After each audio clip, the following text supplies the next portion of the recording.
30th, 2025. Let's all rise for the Pledge of Allegiance. And Ted, will you lead us in the pledge? Pledge Allegiance to the flag of the United States of America, and to the republic for which it stands, one nation, under God, indivisible, with liberty and justice for all. Okay. We have a fairly long agenda, so we'll try to get through things as quickly as possible.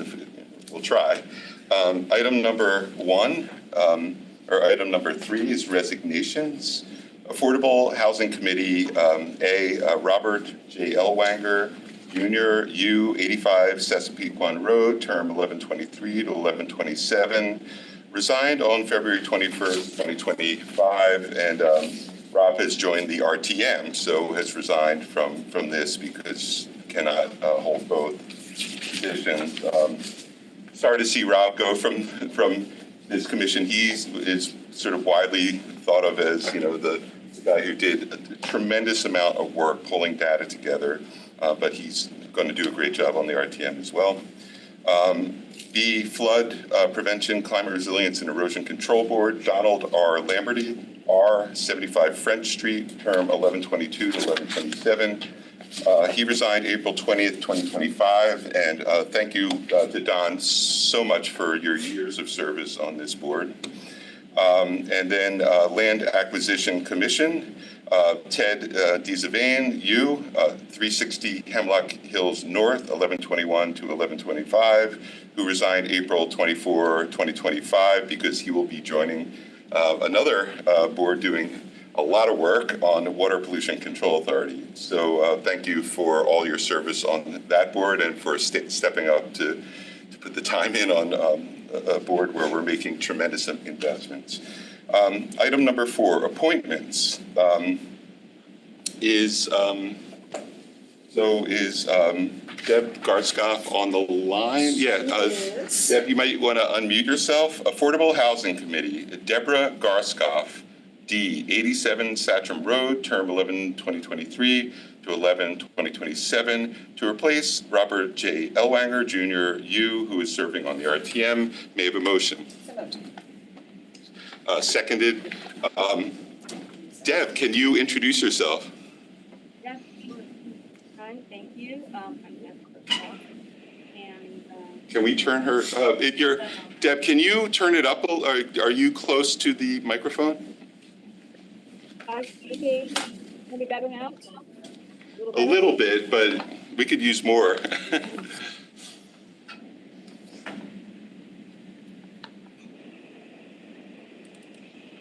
Problem with technology. Great, not too good. Any better? Yeah, that's a bit better. Okay, great. Anyway, I do see you had a very long agenda. I will keep it short. I wanted to thank the board for considering my application to the Affordable Housing Committee. Just a little bit about me. I've been a practicing attorney for the past 30 years. I currently work as an associate city attorney representing the city of Bridgeport. My practice is primarily transactional, much of which work I think will be directly relevant to that of the committee, including real estate, development, zoning, and contract ordinance. Personally, I've lived in Fairfield for the past 30 years. My husband raised our 2 sons here and has been active in the community. I've served on the nonprofit board, and as the assistant city attorney here, I am counsel to our city's board of public purchasing, all of which is kind of a long way of saying I know about responsibilities and service and also the action. I'm looking forward to the opportunity to sit down. Thank you so much. Thank you so much for stepping up to play this role on the Affordable Housing Committee. It's a very important committee. I know you know that from your professional background.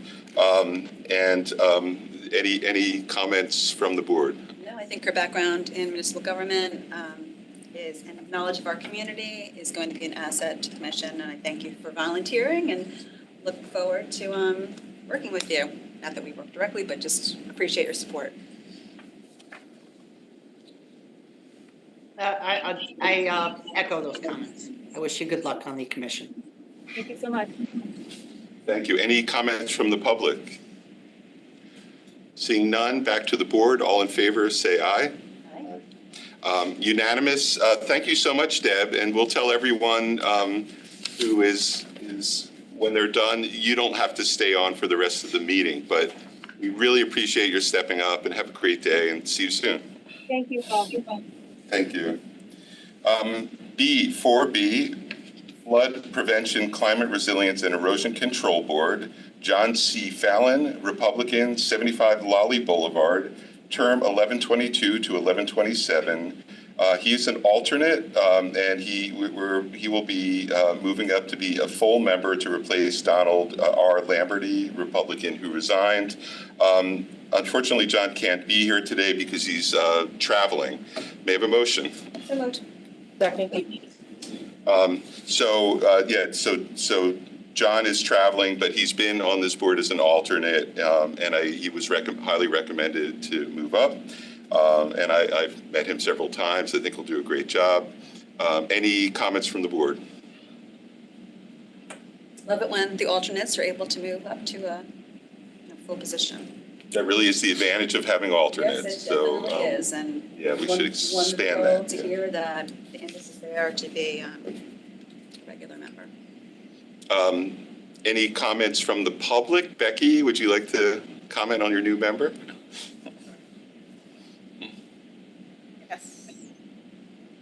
Yes, thank you. If you can hear me, I just wanted to, first of all, thank Don Lamberti for the years he's served on the board, and thank him for the time that he's put in, and really want to welcome John moving up to a full member. I think he'll add value there, and I'll just leave it there. Bye. Thanks. Thank you. Chelsea, do you know why it's so soft? It's at full volume. It's on the. Ah, We can okay. hear the subject perfectly. Oh, that's true. Okay. Any comments from the public? Other comments? Okay, seeing none, back to the board. All in favor, say aye. Aye. Unanimous. And again, thanks for stepping up, John, and thank you, Don, for all your years of service. Okay, next item is 4B2, Manish Jain, unaffiliated, 400 Lolly Boulevard, term 1124 to 1127, to replace John Fallon R. As an alternate on the Flood Prevention, Climate Resilience, and Erosion Control Board. May I have a motion? So moved. Second. Hey, hi, how are you? How are you? Good, good. Would you like to introduce yourself? Sure, yeah. I'm Manish Jain. I live at Lally Boulevard. Actually, would it be okay if we Oh, can, yes, just yes. to make sure that we can see you? Oh, yes, absolutely. Yeah, so I've been a resident of Fairfield for the last 25 years. I love the town, the beaches, and the lakes, and I thought this board will be something that will be very appropriate for me to serve. I've been, for the last 15 years, working at JP Morgan Chase, primarily in their payments, cash management business. And before that, I was at Citibank for about 10 years. While I don't have public sector experience, but I've done a lot of work on the private side in negotiating contracts, managing large budgets, and working with multiple stakeholders, and getting through, implementing very large, complex projects. So I think maybe that experience can translate and help me in this board. Yeah, thank you so much for stepping up for this. I think we were at Citibank at the same time.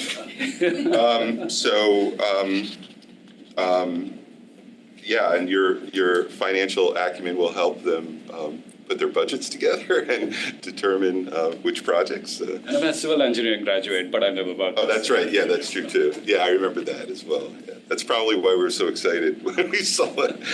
Any comments from the board? Thank you for volunteering, and a great background between your finance background and a civil engineer when you come over for this. So thank you. And I would echo those comments. Welcome aboard, and I hope you enjoy serving.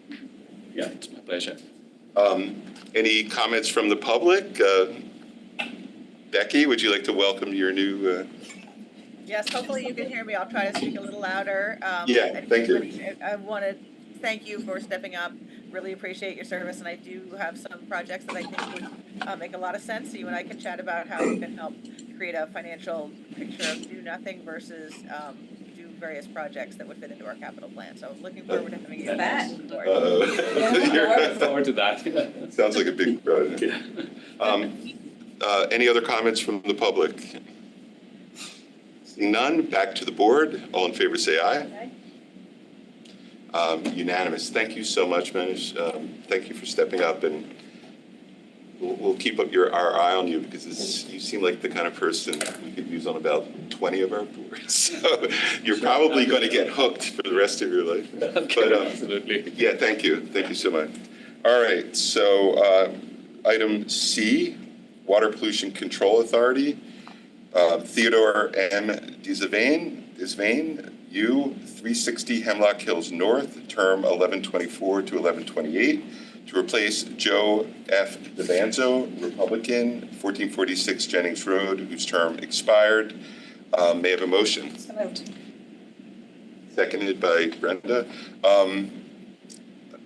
Theodore, can you just tell us a little bit about yourself? You can stand at the podium or there. It doesn't It's a very distinguished podium. Thank you. I'm a 10-year resident of Fairfield. I've been on the Land Acquisition Commission. It's interesting to come to the same meeting and resign and apply for something else. I'm a mechanical engineer by training. I also have a background in operations management, general management. Early in my career, I did work with wastewater, sewage. The colloquial term is honey dippers. Everybody's very proud who has this expertise, and it's something that the engineer in me just kind of loves all of the processes and all the things. And at the end of the day, it's about clean water, right? It's really about making sure that the water that we discharge is clean, and it's about enabling growth of the town. And I think that these are all worthy objectives. Well, this is a really good group of people, and you'll be working with Baada over there. I don't know if you've met yet, but she's an engineer who's doing a lot of the WPCA work. And, my colleague here to my left, Christine, is a member of the WPCA. A lot of good people, but you'll be, I think, only the second engineer. The chair is an engineer, and we're always looking for engineers. So when we saw your resume, we got very excited. So thank you for stepping up to do this. And I don't want to know what honey dippers refers to. It's a wonderful term to describe some of the scents that go along with the territory. Yeah. Have you taken a tour yet? Not yet. It's very cool, but it smells, yeah. It does not. Any other comments from the board? Welcome. Looking forward to working with you on a commission. And lots of field trips down there. We're good. It's a good group. And also want to thank Joe Devanzo for his many years of service on that commission. I'd like to echo that. Joe Devanzo put a lot of time into this, was sort of the de facto CFO for a while of the WPCA, and helped form the initial capital plans, and he's really put his heart and soul into this. Any comments from the public? Welcome aboard, Ted, and I hope you enjoy serving on this commission. It's a very important commission. And is the subject of many changes in our charter, which you might want to read, hopefully, of what we're proposing. I'd also. Oh, I wasn't sure you were, I didn't think you were on, Michelle. I'm sorry. That's okay. I'm here virtually. Welcome, Ted. I'm very impressed by your profile and your resume, also by your motivation to join the commission. I'm really looking forward to welcoming you aboard and working with you. So thank you very much for volunteering for this really important role. Thank you. Michelle, have you heard the term honey dippers before? I have. Okay, all right. So we'll leave you engineers to it, to your honey dipping. Thank you. Any other comments from the public? Back to the board. All in favor, say aye. Aye. Aye. Unanimous. Thank you so much. Thank you very much. And looking forward to working with you. Moving along nicely here. Item number 5, Eddie Wise, is he on? The deputy police chief, I believe, may be here. to hear, consider, and act on authorizing the Fairfield Police Department to enter into a one-time contract with BadgeQuest, Inc., to perform a written exam for the rank of sergeant on June 16th, 2025, an oral panel for the rank of sergeant on June 23rd, 2025, and an oral panel for the rank of lieutenant on June 24th, 2025. May I have a motion? So moved. Seconded. I don't believe anyone from police is here, but this is pretty straightforward. So if you would all like me to try to flag down Eddie to get online, or if you feel okay approving this, I'm ready to approve it based on the backup. Okay, good. I think Brenda was shaking her head that she's ready to approve it as well. Any comments from the public? Seeing none, back to the board. All in favor, say aye. Aye. Aye, unanimous, fantastic. Okay, Mega is here, engineering manager, to hear, consider, and act on approving a master municipal agreement for right-of-way projects between the town of Fairfield and the Connecticut Department of Transportation, and further authorizing the first selectman to sign any documents in furtherance of said agreement. May I have a motion? Seconded by, okay, Mega, would you like to? Yes, so just a few words. This is a renewal of the existing agreement. It's been very, very helpful. It expedites our projects. It helps us for getting the grants.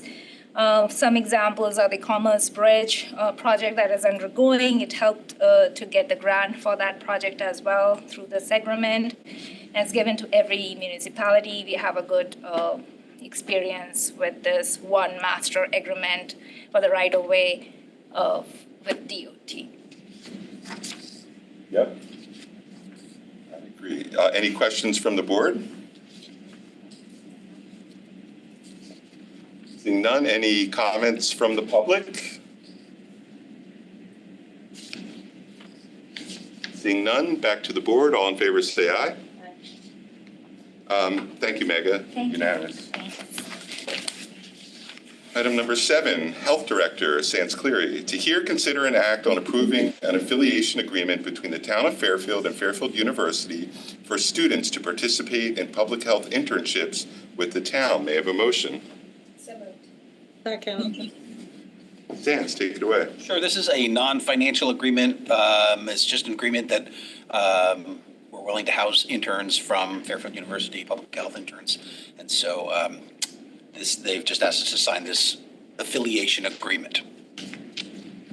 We had an affiliation agreement last year, right? Or is this the first one that? I'm not aware, when we engaged with a student there this year, we asked if there's any types of agreements or forms that need to be signed on our behalf, and they provided us this, Okay. Any questions or comments from the board? How many students do you foresee possibly being interns? This is what Jim Baldwin referred to as an evergreen agreement. So this just goes on until either side cancels. So hopefully over the next several years, we'll have lots of interns. We had 9 interns this semester, past semester, with our nursing program. And so we typically have interns every year. Any other comments or questions from the board? Seeing none, any comments from the public? Seeing none, back to the board. All in favor, say aye. Aye. Unanimous. Thank you, Sans. Thank you. Is Scott? Yes, Scott is here. On item number 8, Town Librarian, to hear, consider, and act on an agreement between the Fairfield Public Library and Spotify for premium music service. This approval includes the authorization to enter into renewals on similar terms and conditions. May I have a motion? So moved. Second. Scott? It's just we play music sharing programs. We play music before events. We've been using our own personal accounts, and we think it's more appropriate if we have a library account. The other thing I'm excited about is we might start making playlists. So you might see us promoting some of our playlists. Cool. Any comments from the board? Questions? Seeing none. Any comments from the public? Seeing none, back to the board. All in favor, say aye. Looking forward to playlists. Okay.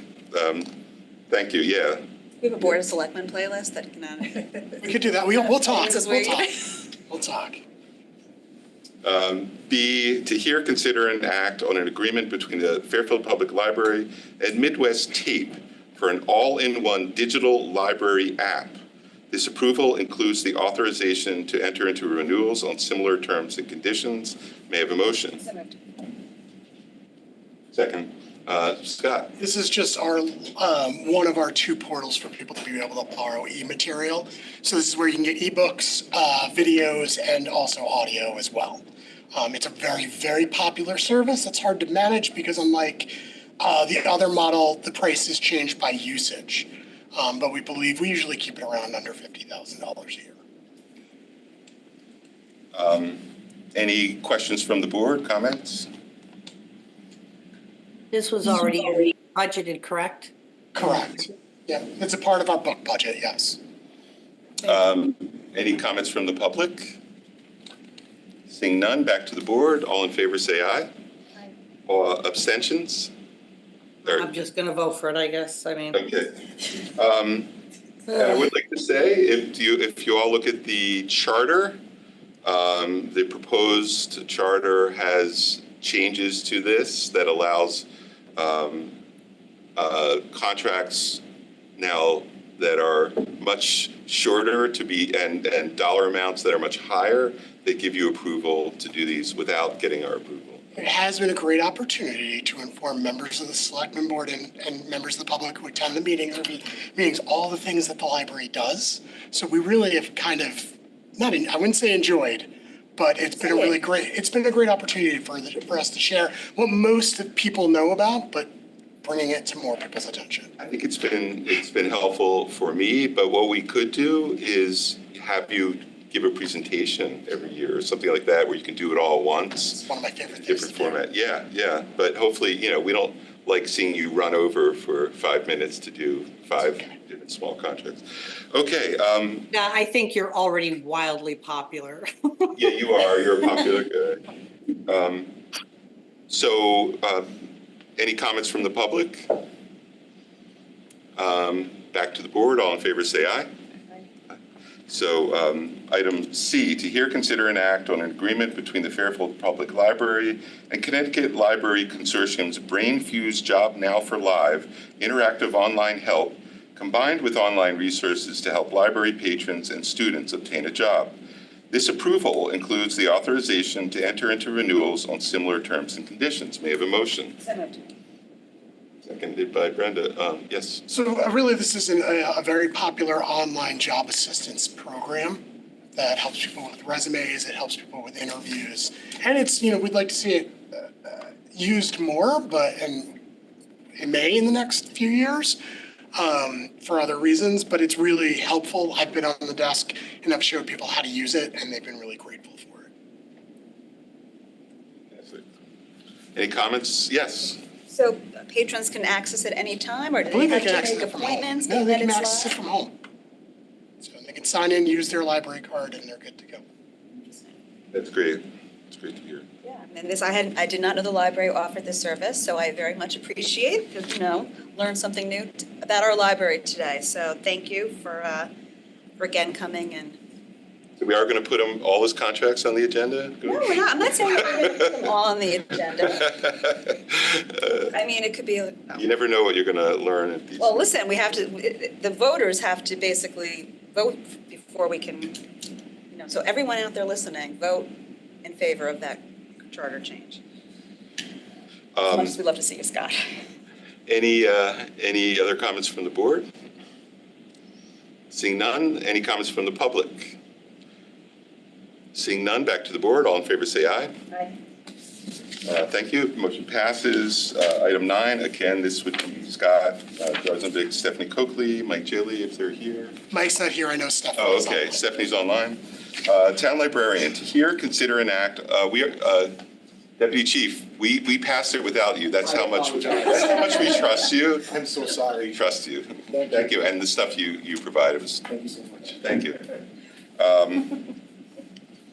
So to hear, consider, and act on approving a memorandum of understanding between the Fairfield Library, the Pequot Library Association, and the Fairfield Museum and History Center for shared library services. May I have a motion? So moved. Scott.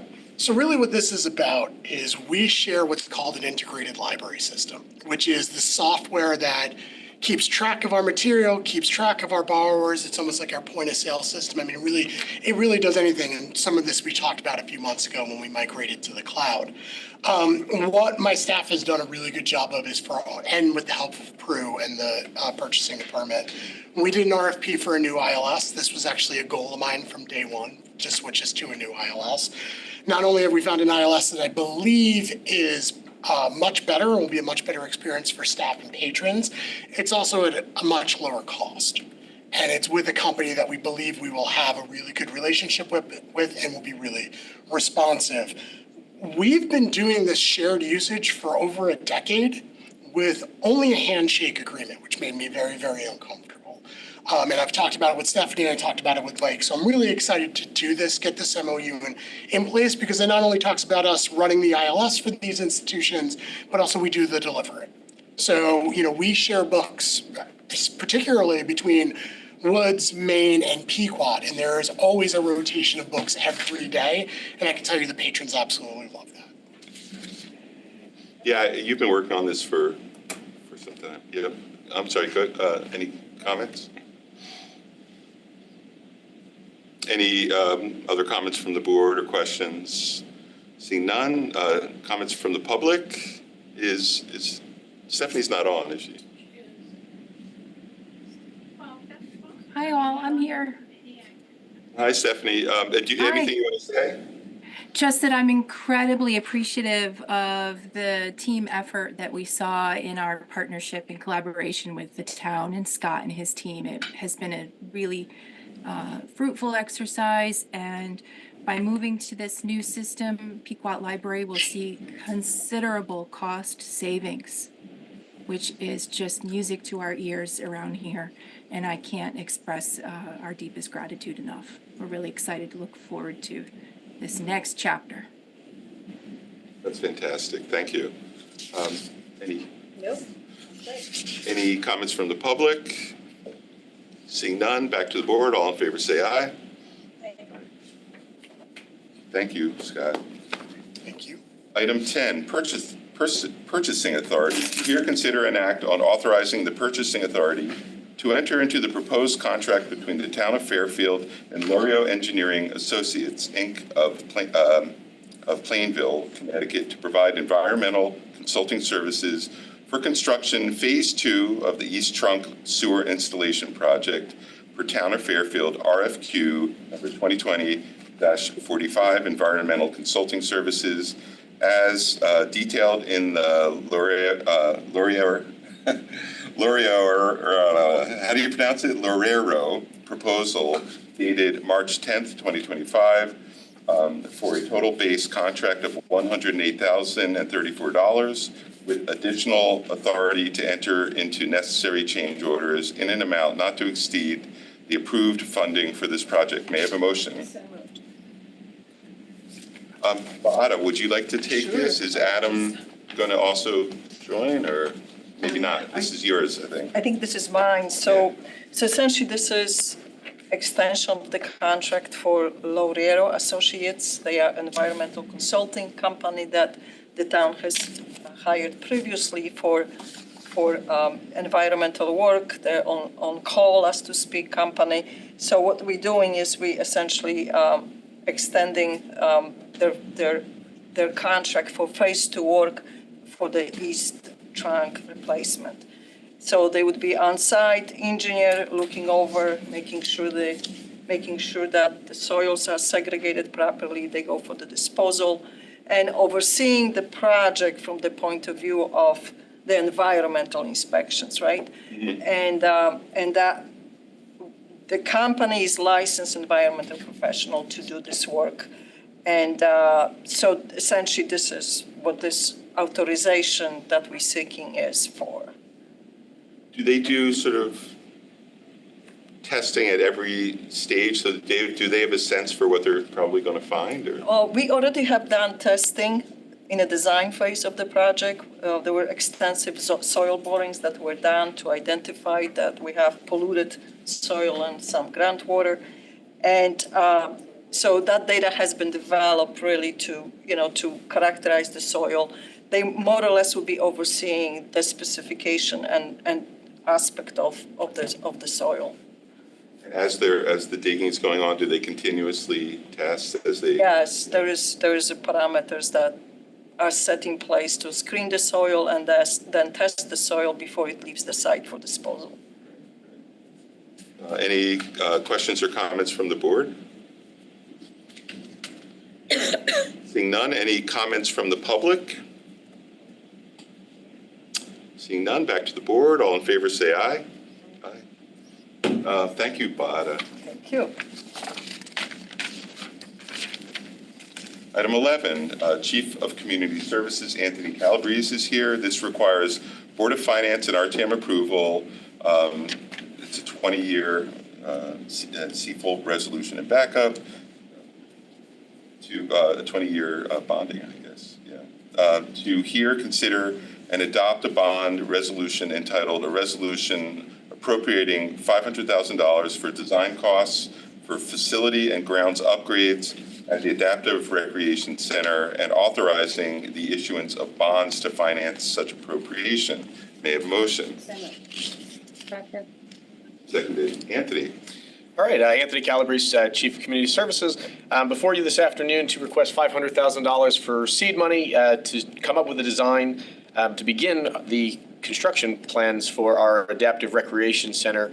The way I look at this project is in several phases. Phase one, you guys have, all the boards have already approved $450,000 for the All Abilities Playground.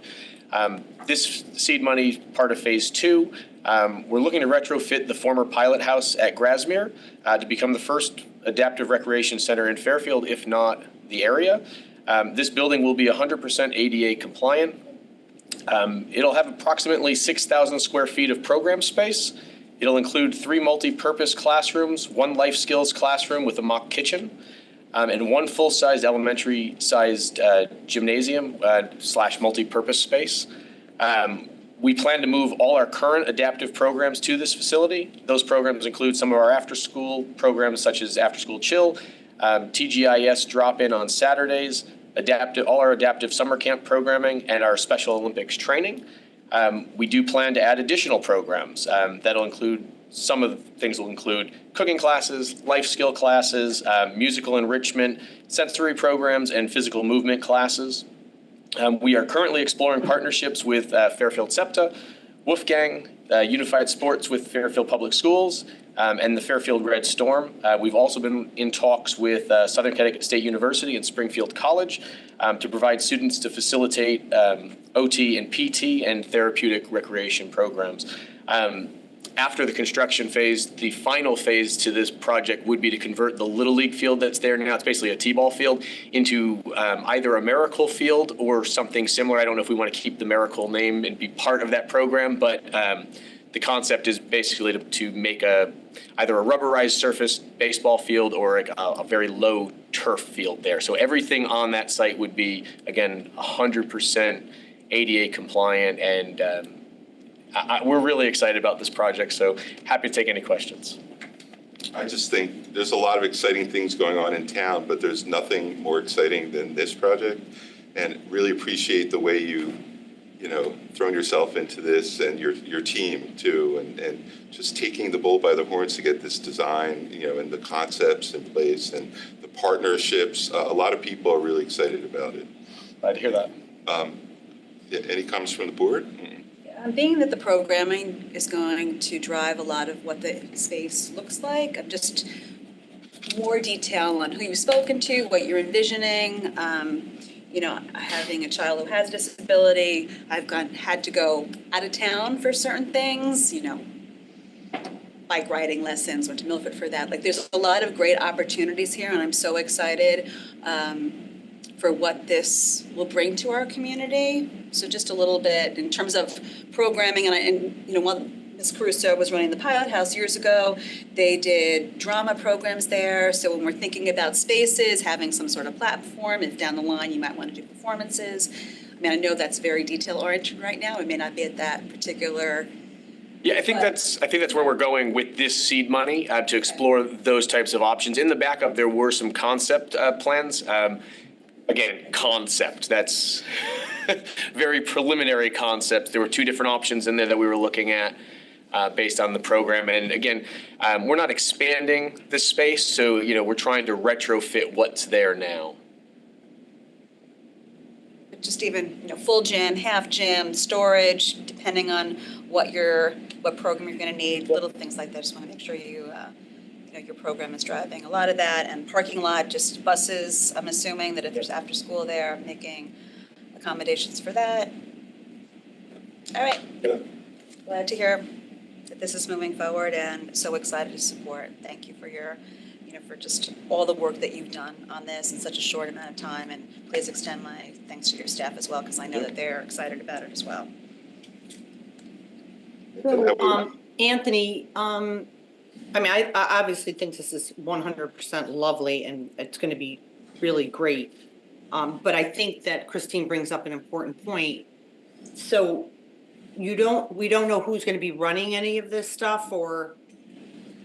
No, this will be run by my staff. This will be the point person on my staff. We already have on board Gianna Salsi, who's a certified therapeutic rec specialist. So I plan on having her oversee this building. But we are planning, like I said, to move over our current programs. So any instructor that's already working for us will continue to work for us. Initial talks have been, like I said, Fairfield SEPTA we've talked to, Wolfgang. We've had conversations with Dave Schultz for the Unified Sports. We've recently taken on the Fairfield Special Olympics, and Gianna's our Fairfield coordinator for that. So we could do a lot of this in-house and then hire instructors to run the different types of programs that we plan to do. So considering that's obviously a lot more work for your staff, you're adding additional load to their normal job description, so to speak, and work. Now, how is that going to work? I'm not sure, but I believe if we do need to either address staffing or increased cost for staffing, that'll be addressed probably through the next budget cycle. I don't anticipate that this building would be completed during the current budget, or even, honestly, we're probably the 27, we just did 26 budget, so 27 budget I think would most likely be affected, where we'd be able to make those changes in the fall. That makes sense. I mean, obviously, this is really, like I said, lovely, and it's going to be well used, but obviously it's going to be expensive. I personally think that you're going to need more staff if you're adding all this, unless you do partner with, say, for example, Wolfgang or SEPTA or someone. But even so, I think you're adding additional work onto staff members that they don't typically do. And, there's going to be some, obviously, things that we're going to have to hear more about as a board to understand, what are the overall costs of this new, program, as opposed to when it was all nonprofit, now the town being more involved in it. So that's going to, obviously increase costs. I think it's good to know that. And to Christine's point, you don't want to really design a space without input from people who do this, right? Who typically do this. Yep, I agree. Yes. Well, and even just opportunities as you move forward on this for new programming that potentially absolutely appreciate the budget implications for this, but I do see this as an opportunity for new sources of revenue with new robust programming for a population that really has been just so hungry for it. As I said, I've had to go out of town, and to be able to offer this service in our community, I think that residents will be prepared to pay for those services. So agree with Ms. Kupchak in terms of just coming back to our board with updates as this moves forward. I would like to have them actually just outside of the, when we're knee deep in the budget, just to have the back and forth just from time. And I know the community is going to be excited and wanting to, give their input and hear more. So look forward to seeing more of it. Well, I think we have the right person leading this effort, and underneath you have a very, very good person who will is very excited to do this. So that's the core of this. And as it gets fleshed out a bit more, there'll be a lot of opportunity for the various organizations to weigh in as we flesh this out. Well, and not only weigh in, I think there's opportunities just for a public-private partnership as we move forward on the field, even fundraising opportunities. We mentioned bricks that are there already. That could be something that we potentially look at as we redesign this space. Yeah. Really, it's exciting, and I think the community, it's nice to have something to get excited about and positive, and looking forward to seeing it proceed. So thanks again to all involved. Any comments from the public? Back to the board. All in favor, say aye. Unanimous. Thank you, Anthony. Appreciate it. Have a good night. You too. Item number 12, Fairfield Public Schools Executive Director of Operations, Angeles Papa George. This requires Board of Finance and RTM approval, 20-year bond, CFOL resolution and backup. To hear, consider, and adopt a bond resolution referred to as a resolution amending and restating a resolution entitled a resolution appropriating $2,871,839 for the costs of certain non-recurring capital projects and authorizing the issuance of bonds to finance such appropriation, to increase the appropriation and bond authorization by $584,649 to a total of $3,456,488. May I have a motion? So moved. Second. Angeles. Good afternoon, everyone. Good afternoon. So we are here, as you know, for a non-reoccurring to adjust the current bond for a project that came up unexpectedly. This would be the Ward High School tower lights. We have 4 80-foot towers lights that light the stadium at Ward. During a high windstorm, we had one come down and was destroyed when it came down. That being said, we investigated and looked at the other 3 remaining standing, and it was determined that they were showing signs of fatigue and wear and that they should be removed. So we are looking to do this on an expedited process to get these in and ready. They have 8 to 12 week lead times on them. So we've been working with the vendors to see if we can get this moving. We worked with purchasing to see if we could use the current town bid for the Roger Ludlow Middle School project and use the same vendor that they are using for the light towers at Roger Ludlow Middle School. So that is why you see before us, we were able to come up with the funding, the total cost of the project of $584,649. This, as I said, we are moving quickly on this because delaying in this project would delay and possibly postpone the fall sports season with activities. So that's why we're here. How old are these lights? They were installed in, I have it in my report. I apologize if I don't have it in here. They were installed March 13th of 2000, so they're 25 years old at this point. Do you think there was something faulty with the installation? We do believe, not with the installation of the actual light towers. However, further investigation, we did hire a fail-safe engineer to go out and look at it. That's how we evaluated the other 3. They were able to determine that back in 2010, there was a manufacturer recall on these particular lights. It was actually listed on a recall list as Fairfield Ward Stadium because of some failures in the welds that hold the flange to the actual tower. When we investigated the light that fell, the flange and the footing were still completely intact, and it was the weld that had given way during the windstorm that made it come down.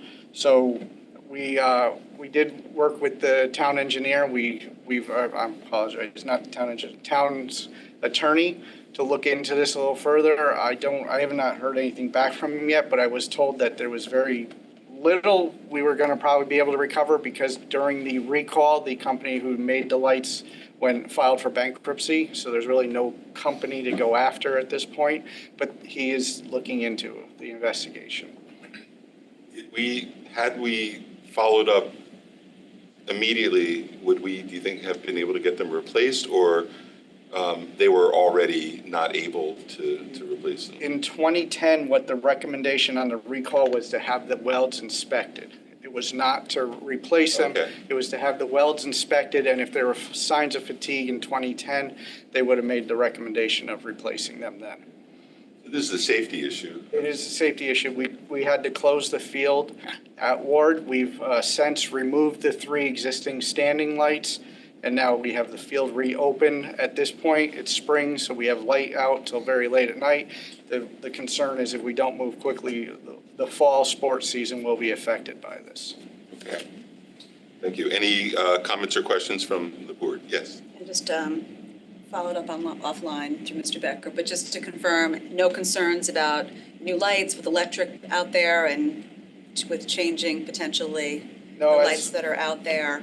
No, as you'll see in our backup, we reached out to Yankee Electric because they are the on-call electrical company for the town. They feel that the size of the service out there is not an issue. The new lights, as opposed to the 16 fluorescent lights that are out there, will be less because they are LED now, so they're going to have less of a draw. So that is, we are in good shape that the service that is out there is sufficient and the wiring out to them is sufficient. They don't believe they will have to re-pull new lines or anything.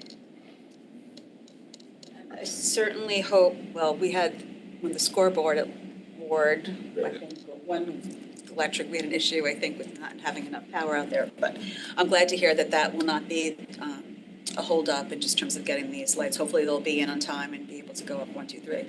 But worst case scenario, if they're the lead time in getting these, are there temporary lights that we can use for fall sports? So there are temporary lights available in town. I spoke with the fire department and they do have something that they can offer us. They would be on a as-needed basis. Obviously, any emergency in town would trump the sports at the school, so they could be pulled at any point. And the other side of that is it still affects the ability to hold the sports there because the temporary light towers only go up so high, so you end up with blinding areas. So the referees want to see something that's shining down as opposed to directly at the students at play.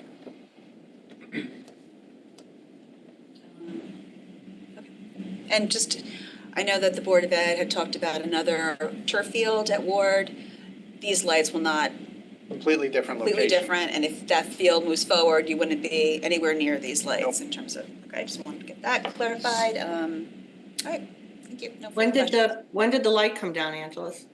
It came down it actually came down on President's Day at 8:30 in the morning. So we were actually very lucky that it was no school that day. It was a windstorm.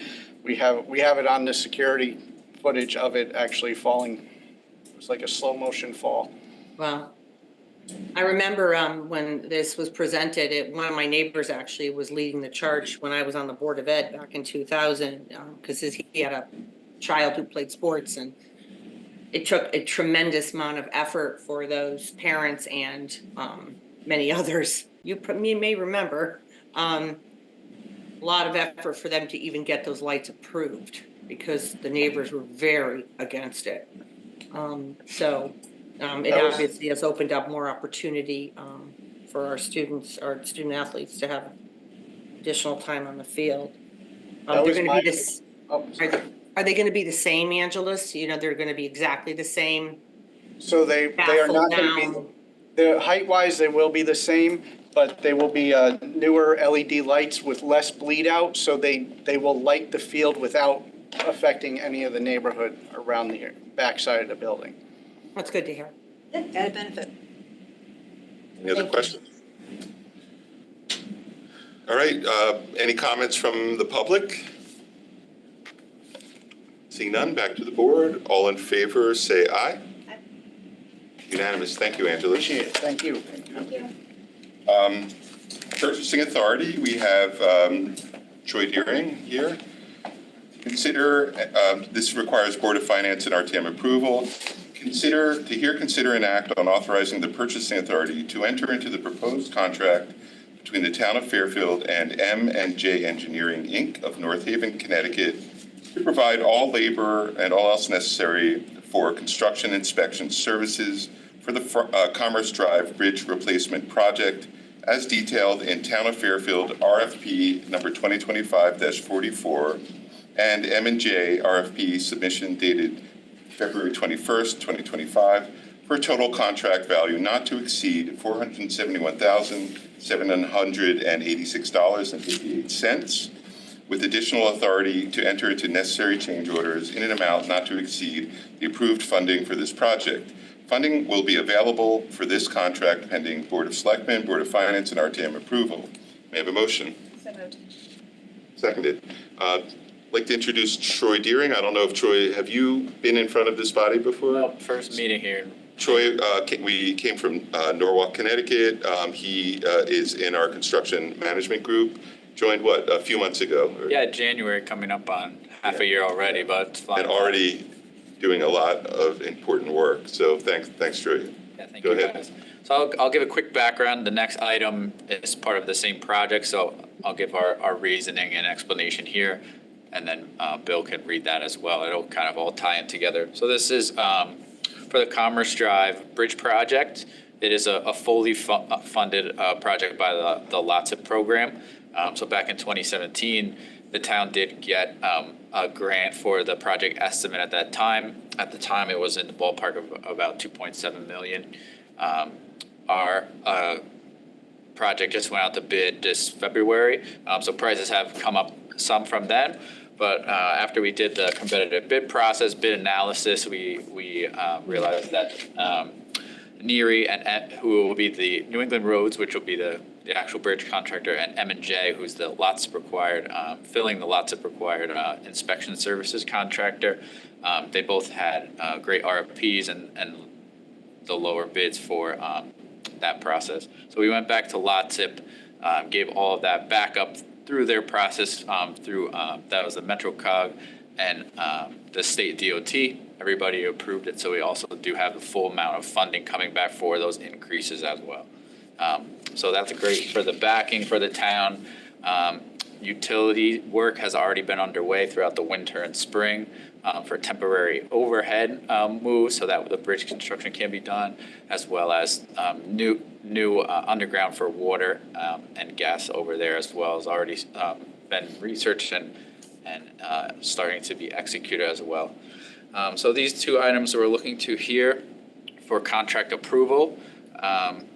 One would be for the construction inspection services, and the second would be for the actual bridge construction itself.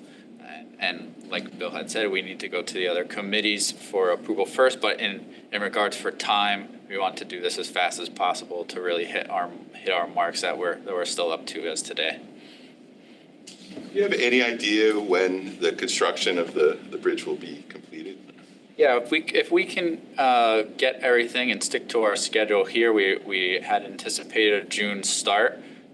With these approvals, we can still give a notice to proceed in anticipation of that, and they can start their ordering throughout that time. And it's about expected to be 18 months, so that would be the winter of 2026. Or 2026, 2027, and January, February, that area. But that's the approximate. And the contractor has said that that's definitely doable. Some crazy traffic issues during that period, right? It's possible, but we have a whole detour plan. DOT was consulted for that. There will always be, depending how you look on it, south to north traffic or west to east, heading from Fairfield to Bridgeport. It works out the best with the exit and entrance ramps of 95 there on the Fairfield line. Mm-hmm. So the bridge will actually take place in two phases. The north side of the river will be done first in phase 1, while the south side will be the active traffic lane, and then we'll actually switch. So you would be driving on the opposite side of the road, but no one else will be coming that way. So we always maintain that traffic, and it will be fully cyclical in that area. That's it. Any questions or comments from the board? Welcome, and great job on your first presentation to our board. Seriously. Yes, proud. Very clear. Yeah. A lot of experience in Norwalk.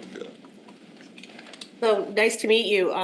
Is this adding on to the special projects department? Yeah, it'd be the capital projects and Capital operations. projects? Yeah. Is So this an is a additional? project. Was this part of the budget or is this replacing somebody who was there? This was replacing somebody who was there. But this is, the project itself is covered by lots of, you remember this project, I'm sure, right? Yes, of course. I just got to meet the young man, so I just asking. Right. Okay. Any comments from the public? Seeing none, back to the board. All in favor say aye. Aye. Unanimous. And then we are moving to the next one, which is, as Troy alluded to, related.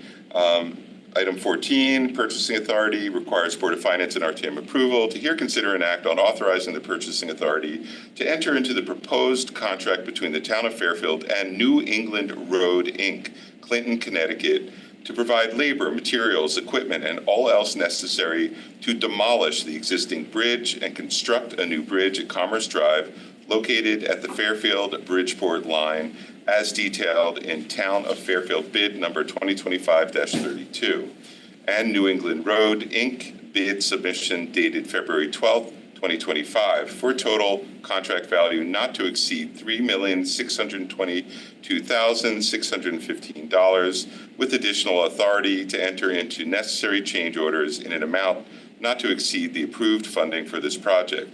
Funding will be available for this contract pending Board of Selectmen, Board of Finance, and RTM approval. May I have a motion? Troy, pretty much. Yeah, thank you all. I do have one comment that I left out, just to clarify how the grant is working out a little bit. So that original grant, we already had the, excuse my terminology, but we had the, you guys already offered the opportunity to spend that funding back at this time. So there is a slight gap. We just got that approval for the grant on Tuesday. So what we're looking to do with these two contracts, we're going to issue them partially, drawing from the 2.7 that was already awarded to spend.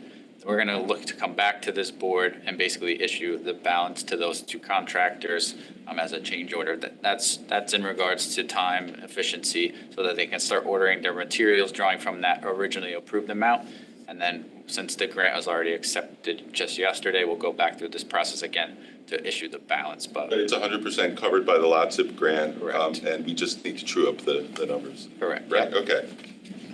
Well, thank you for going back to LOTSIP, and that I wasn't sure how that was going to work, and were you 100% confident that they would provide the? You never can be, but the conversations that we had and with the amount of research and design that we put into it, we were fairly confident, yes. Right. Yeah. Awesome. Any comments? Any comments from the public? Seeing none, back to the board. All in favor say aye. Thanks, Troy. You're welcome back. You'll be back in front of us many times, I think. Item 15, Assistant Human Resources Director Peter Ritchie, to hear, consider, and act upon compensation for town department heads. May I have a motion? Peter. Hi, good afternoon. Again, Peter Ritchie, Assistant HR Director, requesting the board's approval for a 2.75% increase for the department heads that typically traditionally have come before the board for the approval. The page that I'm referencing is in your additional backup material that was presented to you yesterday, I believe, roughly page 80, so very much near the end. 14 representatives within that area that we're asking for the approval. There are 15 in total on the list, but one is our CFO, who started recently in January, so he's excluded from this request for the 2.75. And lastly, I'll offer, but I believe the board is aware, the 2.75% is consistent with a recently ratified PETA contract, and generally where we've been coming through as we've been working through those processes. Any questions or comments from the board? This is, I'm just looking at it, because it came late, on email. So is this all in contingency? No, I'm not aware of the financials per se. I may ask Tom to just cover that if I could. Right, we talked about it during the budget season, and you guys were saying during the, I don't know if it was our budget meeting or Board of Finance regarding, you typically put this in a. Yeah, in a the bulk of it contingency. is coming from contingency. There are some smaller amounts that will come from departments that have funding available. For example, there was a department head that had budgeted part-time labor costs that would not be incurred. So those costs will be used, that budget amount will be used to offset that type of increase. In which departments are those? Human Services, I believe. So that increase is coming out of their budget, but the rest are Correct. out of contingency? Yes. And listen, I think all our department heads do a great job. I'm assuming,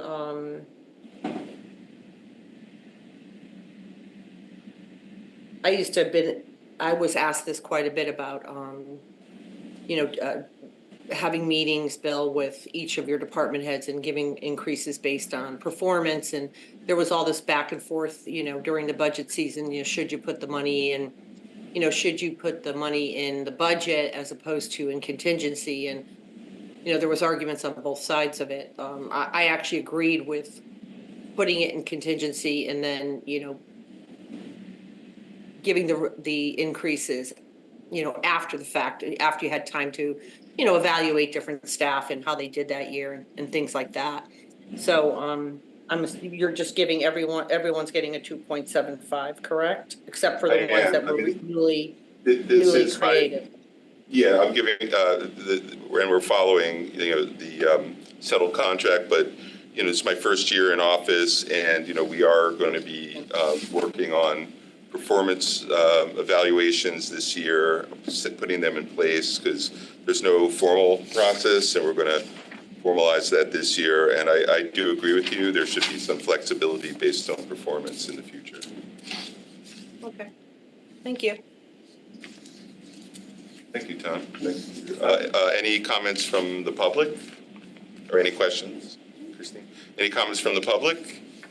Seeing none, back to the board. All in favor, say aye. Aye. Thanks a lot, Peter. Thank you very much.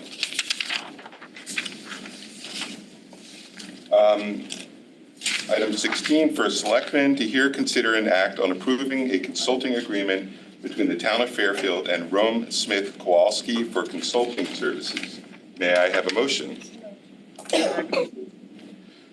So Rome Smith Kowalski was our consulting lobbyist for the United Illuminating effort.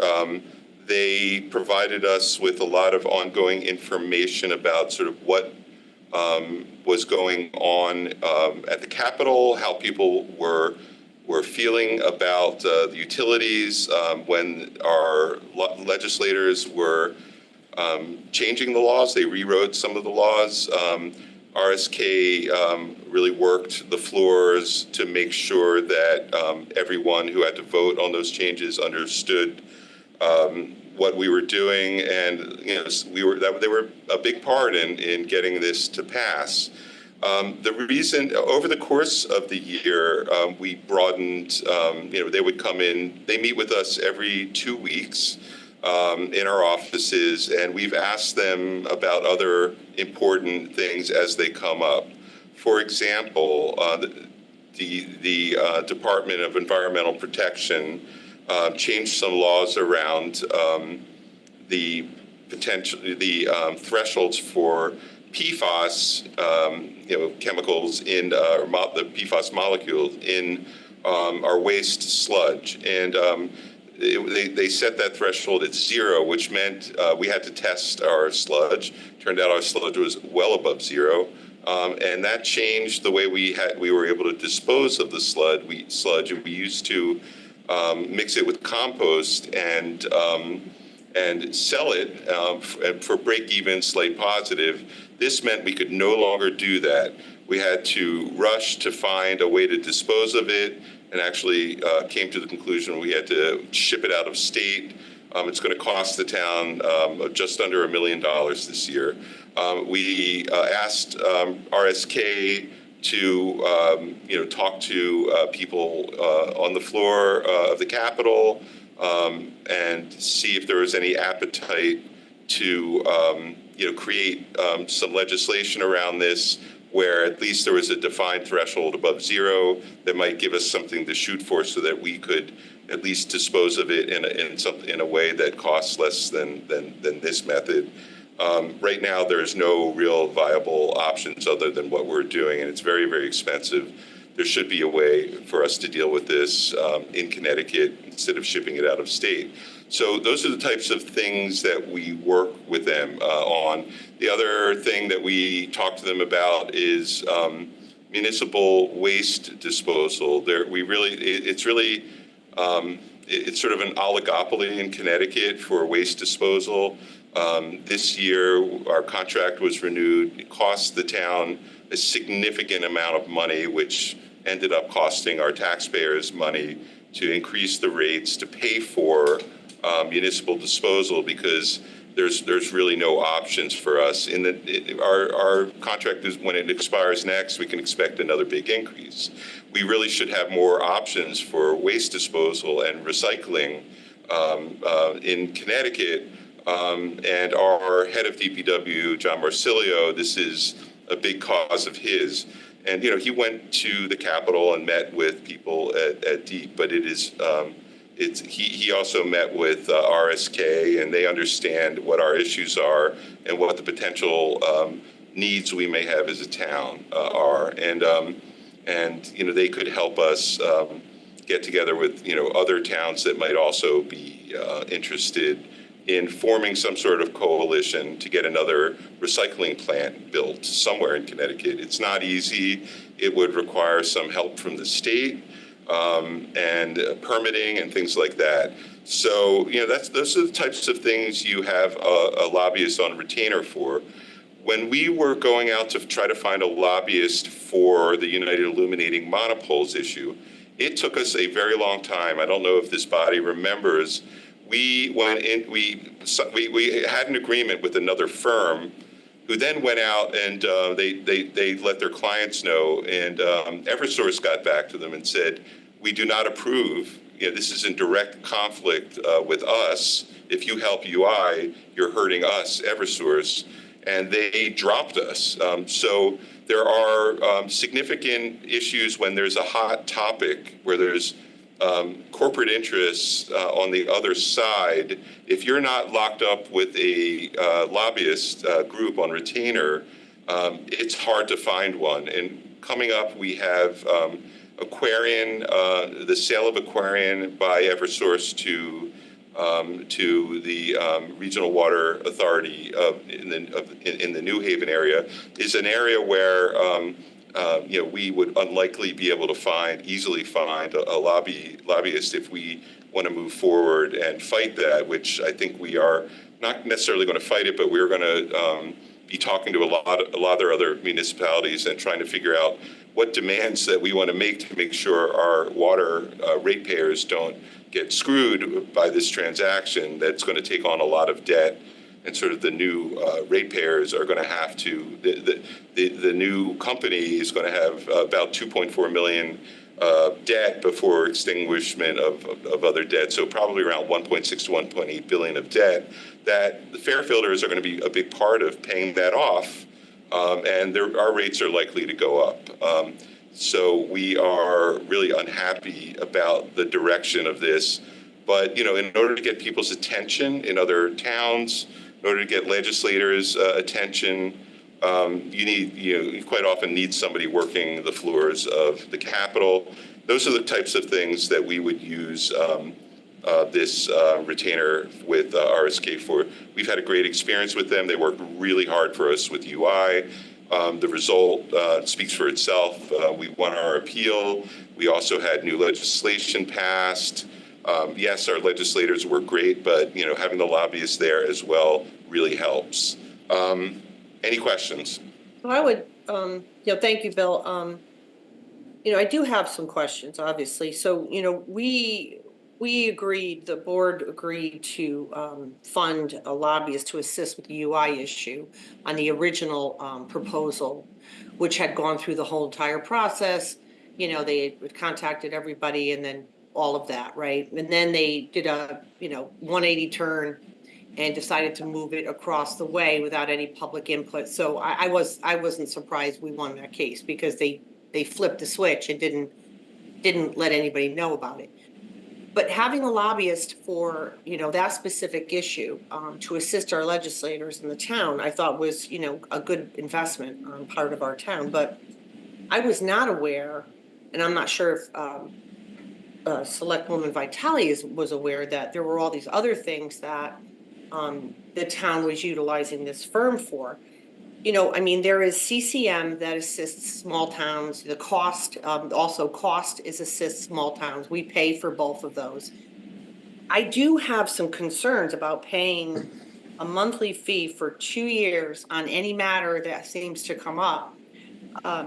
When, as you point out, we have legislators who are supposed to be advocating for our town, as does CCM and cost. So, when there's big issues that impact lots of towns, you obviously have those organizations that assist to try to protect the small towns and cities. But, to blanket say they're going to, and now, I see Board of Ed member Jen Jacobson, who did send us a long email on the line here, and there are questions, and I have concerns as too about this education piece that just got thrown in, and according to Jen, it wasn't discussed with the board at all, and so I think there is a concern, and she, puts in here clarifications she asked for Board of Selectmen members, and I think it's important for the board to go through those list of questions and have you answer them, so that we can have a better understanding of what was, what is the goal here and who would be involved in getting information. Yeah, well, as you know, it's really common for municipalities to have lobbyists on retainer. As a matter of fact, most of our cities would have 2 lobbyists, one for federal and one for state. And, if you go to city of Stamford, they have a lobbyist for the federal government because they're always trying to, get money from the federal government, and having a lobbyist helps you get grants.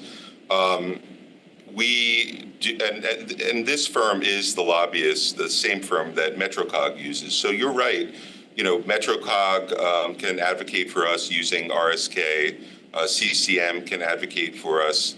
But the interests of Fairfield on like United Illuminating on Aquarian, they're not necessarily the CCM and MetroCog are not necessarily as interested in the things that impact us.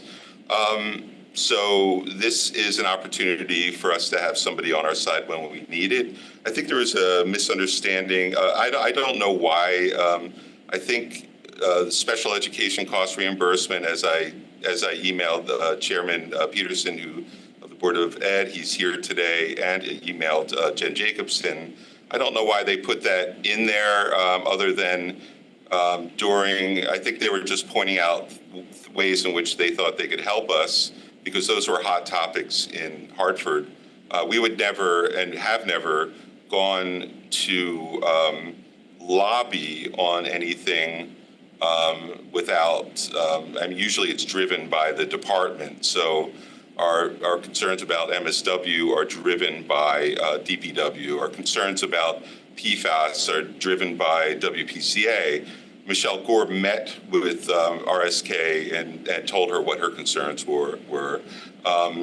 Bucky Marsilio met with RSK and told them what his concerns are. The Board of Ed would have an opportunity to meet with RSK, tell them what their concerns are and what they were looking for. And like I said, if there's an issue that comes up where there's corporate interests or other interests on the other side of the issue, it's pretty hard to get a top firm at that point. So, this is, for us, I think it's a small price to pay. We have been using them for UI the whole way through, and we're actually going to be continuing to use them for UI because we know this isn't done, but the appeal was just won recently. But we've been meeting with them on UI for bi-weekly for the last almost a year. They actually attend. Mike Smith attends our stakeholders meetings on UI with our community groups, and they ask him for feedback on what he's hearing, with utilities. And a lot of it isn't actual lobbying. A lot of it is information that we get through their channels, which they're tuned into certain things that our legislators aren't necessarily tuned into. And we believe we've been, the payback's been enormous, and we have a lot of issues coming up, but there should not really be a legitimate concern from the Board of Ed or any other department that I'm going to move forward on lobbying for something that, it's not really, it will be driven by their concerns. I wouldn't know what to do on special education cost reimbursement. But if Superintendent Testani thinks there's a cause to utilize the lobbyist, if a calculation is going to be changed in some way that hurts us, or if there's an opportunity to change a calculation that helps us, he'll know that he can come and talk to RSK. Yes. Can I ask what the town, what did we exactly approve? I thought it was just for the UI case. And right, we approved for the UI case, so they would come in bi-weekly on the UI case, but we would ask them, hey, have you heard anything about PFAS? And sort of as a, because we had this contract on UI, they would do some legwork on that as well. What were we paying them? We had a monthly retainer with them for, I can't recall the exact amount, like $4,000 or something like that. So 4,000, was this approved by us to cover all these different range of issues? I'm confused. It was approved for UI, which was 99% of what they were doing. So we asked them to help us out on a couple of issues. I don't think it wasn't really a material amount of work. Okay, so all right, I'm just. So we they help MetroCog as well, and we're impressed with their reach and their connections. So we'd like to expand this to some of these other issues, including the acquisition of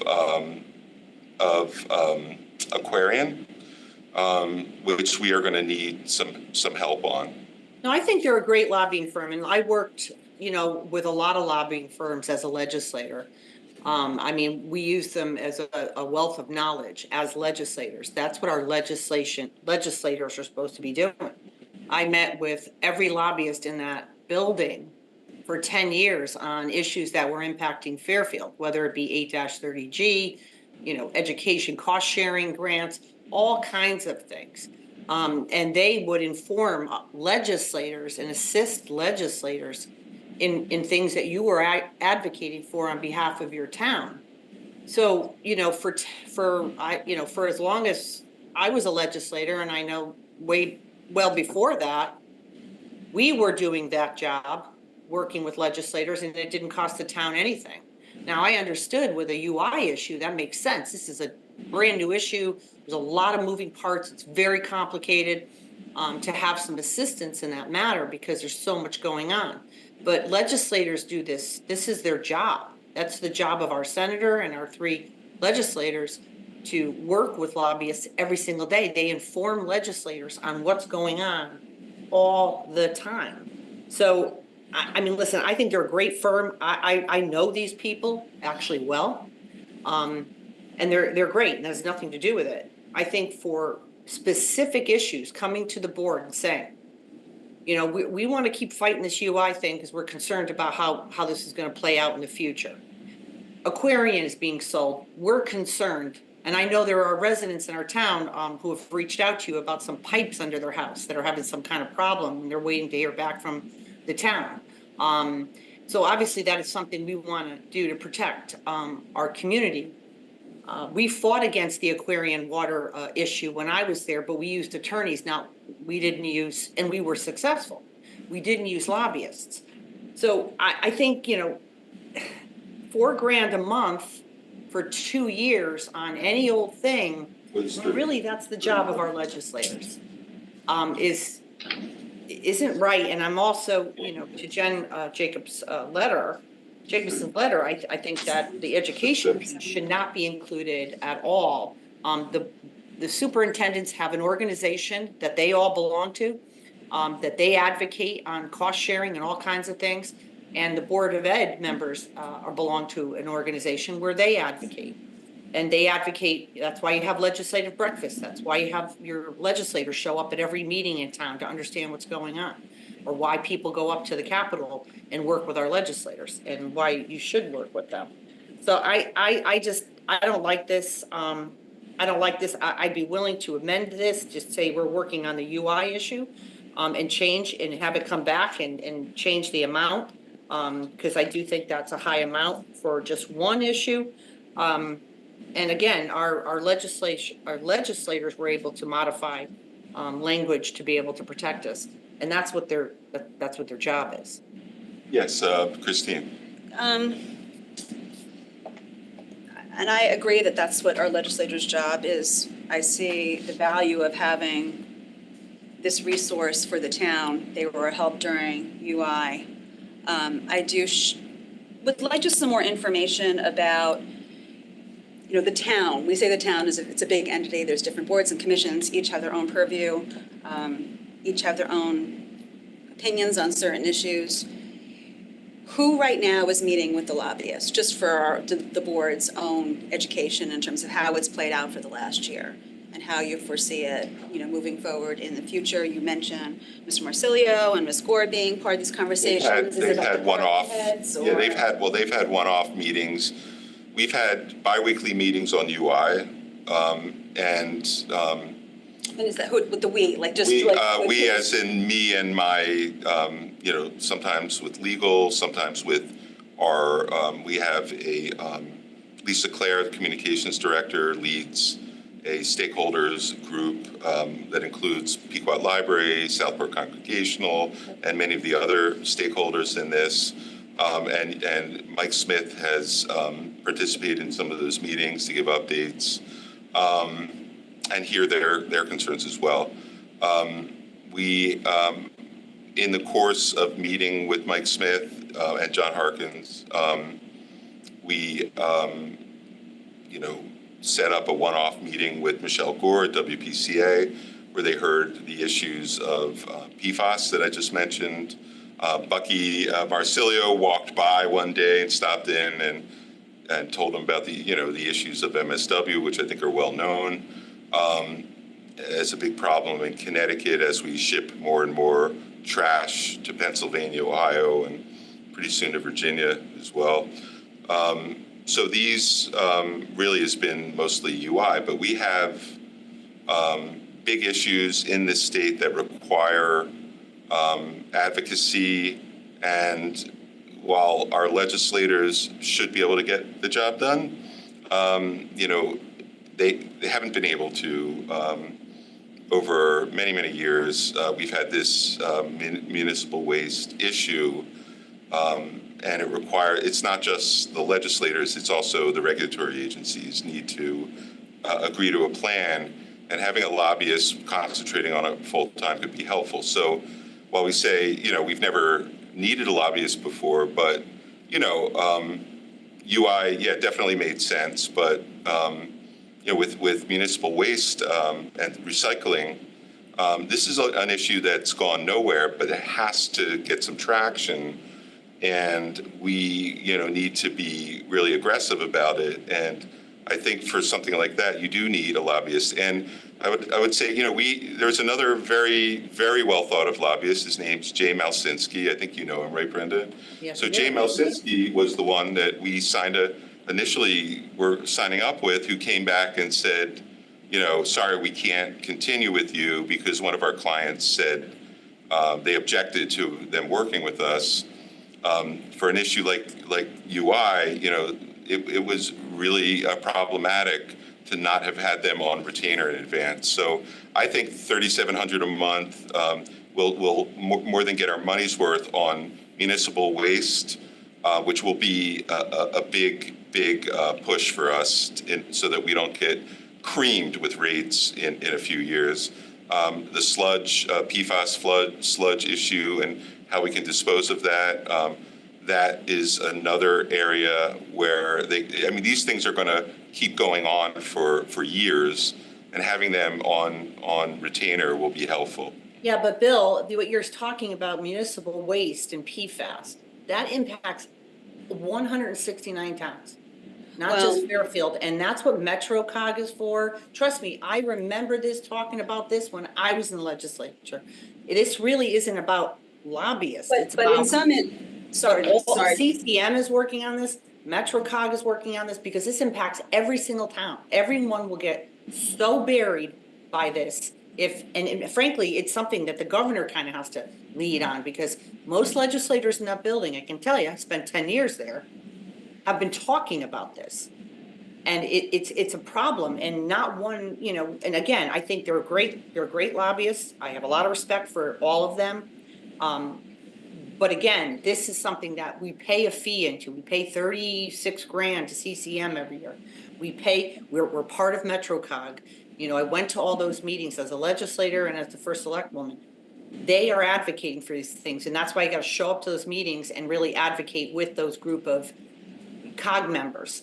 But again, I think, listen, for a utility issue, like, we need it, but again, I don't think we need it for all of this, all these other things. I just think it's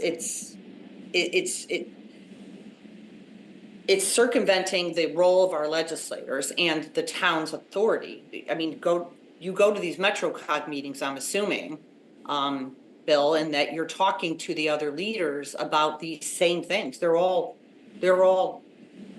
doing it, and CCM as well. When you go to those, they talk about this stuff. It's a big deal for all the towns. So instead of all the towns hiring private lobbyists for every month, you're all there as a group, which obviously is a stronger arm. But they all have to put their weight into it together as a team. So I don't feel comfortable about all these different issues. And I do agree with it for UI, and I would agree to add Aquarian onto this, because that's something we do have to protect ourselves with. As far as our own issues, I'm not sure what your meetings have been like with CCM and MetroCog regarding the Aquarian sale. I'm sure you're having lively discussions during those COG meetings. And I would love updates like that for the board, to hear what you guys are discussing and what the strategy is to protect all the towns who are going to be impacted by that. But I just don't feel comfortable approving this for this wide a range of different things. I just don't think I think it's money that should not be spent in that manner. Christine. I mean, I absolutely hear you about the other organizations that lobby on behalf of boards of education and superintendents and the towns, but there are some issues that are very town-specific, and Fairfield may not be benefiting by the advocacy of these larger groups. And I think the PFAS is a prime example of that. I don't know if Gore's still on, but I think that we are the only community in Fairfield who was composting our sludge.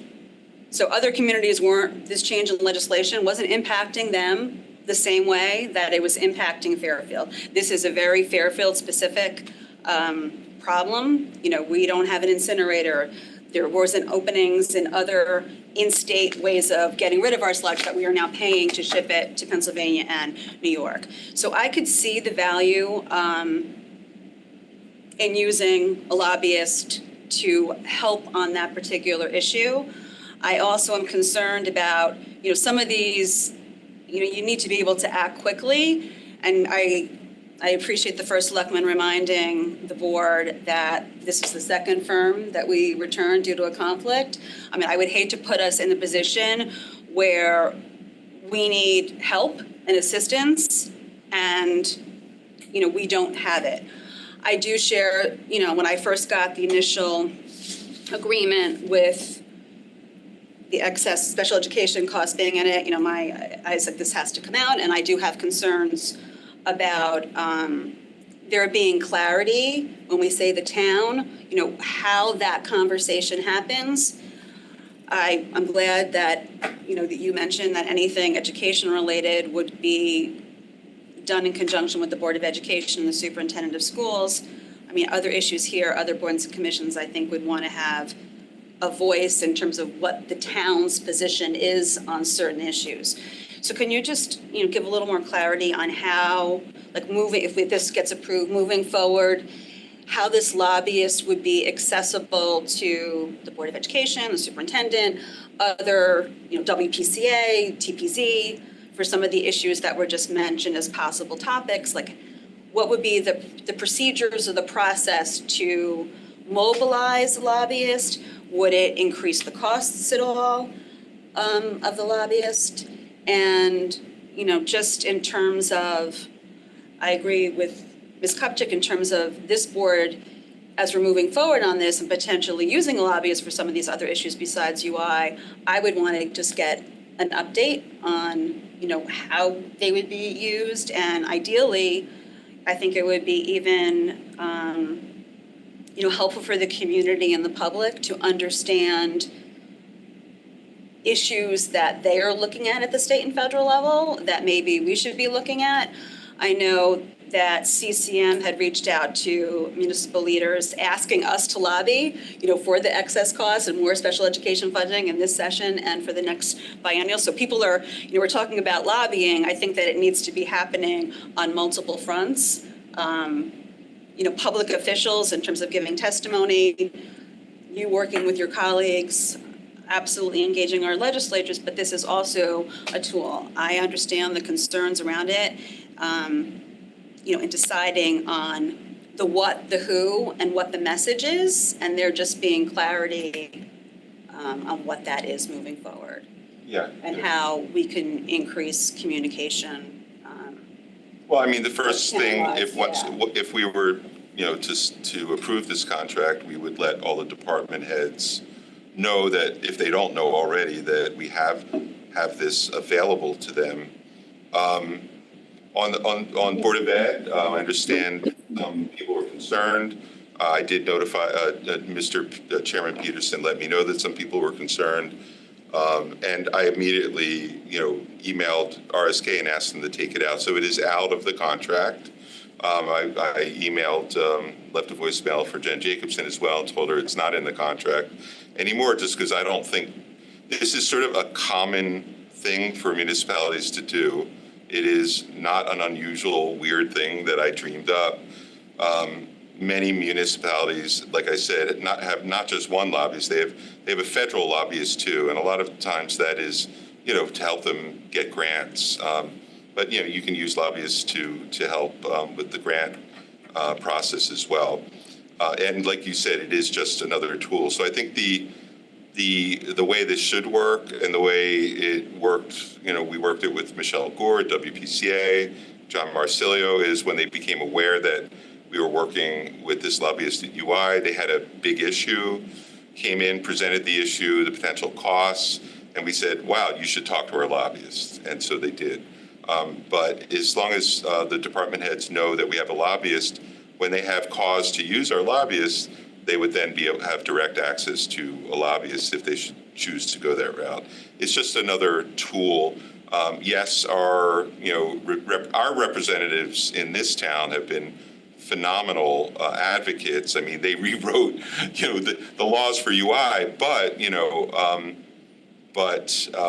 they also felt that having, as they were working the floors as well, but having RSK, they felt was value added. So, for any issue that the town is advocating for, and yeah, the town is not necessarily everyone in town. I'm sure there are some people in this town that wanted the UI poles built because they're worried about electricity. So you're never necessarily going to please everyone, but there's an issue, and there are probably some people who don't think there should be any PFAS in sludge and it should be shipped out of state. I mean, you don't really know, you can't really please everyone all the time, but if a department head has an issue that they want to press in Hartford, regardless of CCM or MetroCog, because I go to every MetroCog meeting, not so much CCM, but I'm not really invited to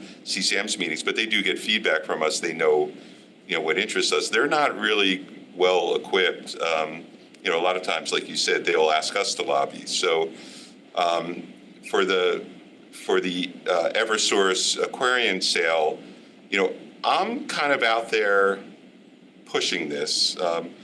Not really a lot of people have taken the time to go through the financials and the documents, and I was one of just a handful of people testifying on this and trying to get people, up to speed and for our people here to understand what the potential implications for this. And I was the one pushing MetroCog to do more, and then Shelton and Monroe and some others have, and Stratford have sort of gotten more involved recently. But I don't have the capacity to take the lead on every fight with utilities or with DEEP. We do need more tools, and having a lobbyist is helpful. Can I recommend, though, to your point, Bill, I think Christy and I both agree on the utility piece and, the municipal waste. However, 8-30G, we all know that I don't care what lobbyist you hire, that's not changing.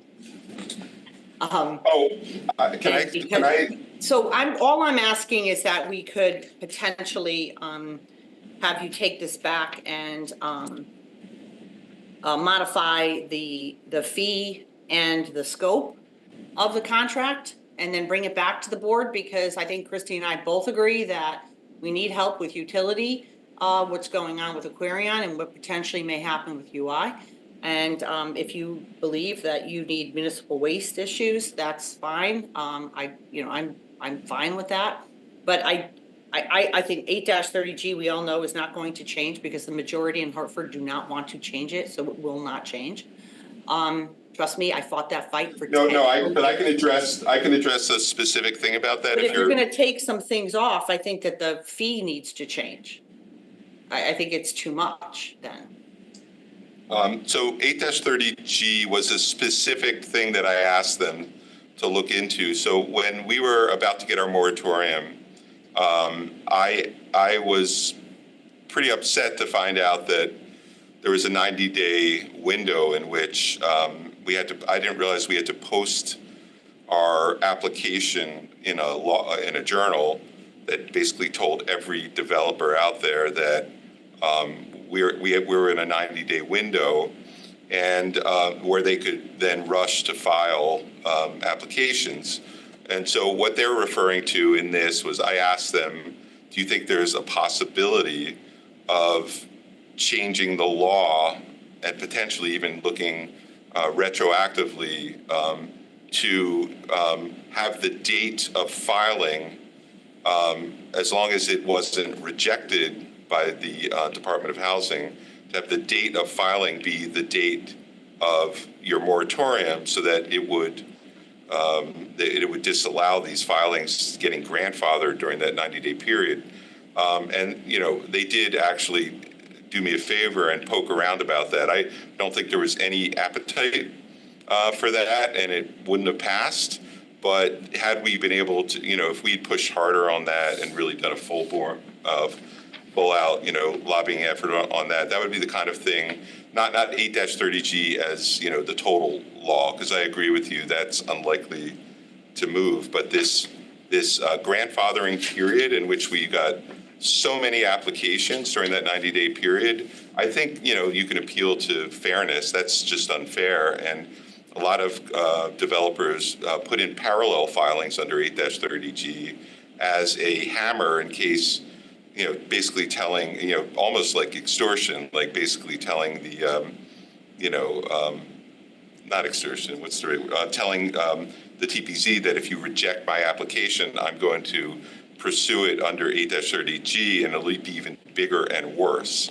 So it was like a threat that you better. Yeah, I mean, that's been going on, for a really But long not many time. people have gotten moratoriums, so yeah, that's been going on all along. But the moratorium 90-day window was something that I had asked them to look at. So that's why they included that. It wasn't trying to get rid of 8-30G, it was really trying to look at that 90-day moratorium grandfathering period, which is so unfair. Which I think, no, listen, I think the whole entire statute is unfair, but again, the problem with the 8-30G or even any subsequent 90-day moratoriums or anything else, the problem, Bill, is that the 8-30G impact only really Fairfield County towns and a handful of others. So that's why you can't get a whole lot of, even if you have the best lobbyists on the planet, you can't get a lot of excitement about anybody putting a bill through to change anything because it doesn't impact most of these people.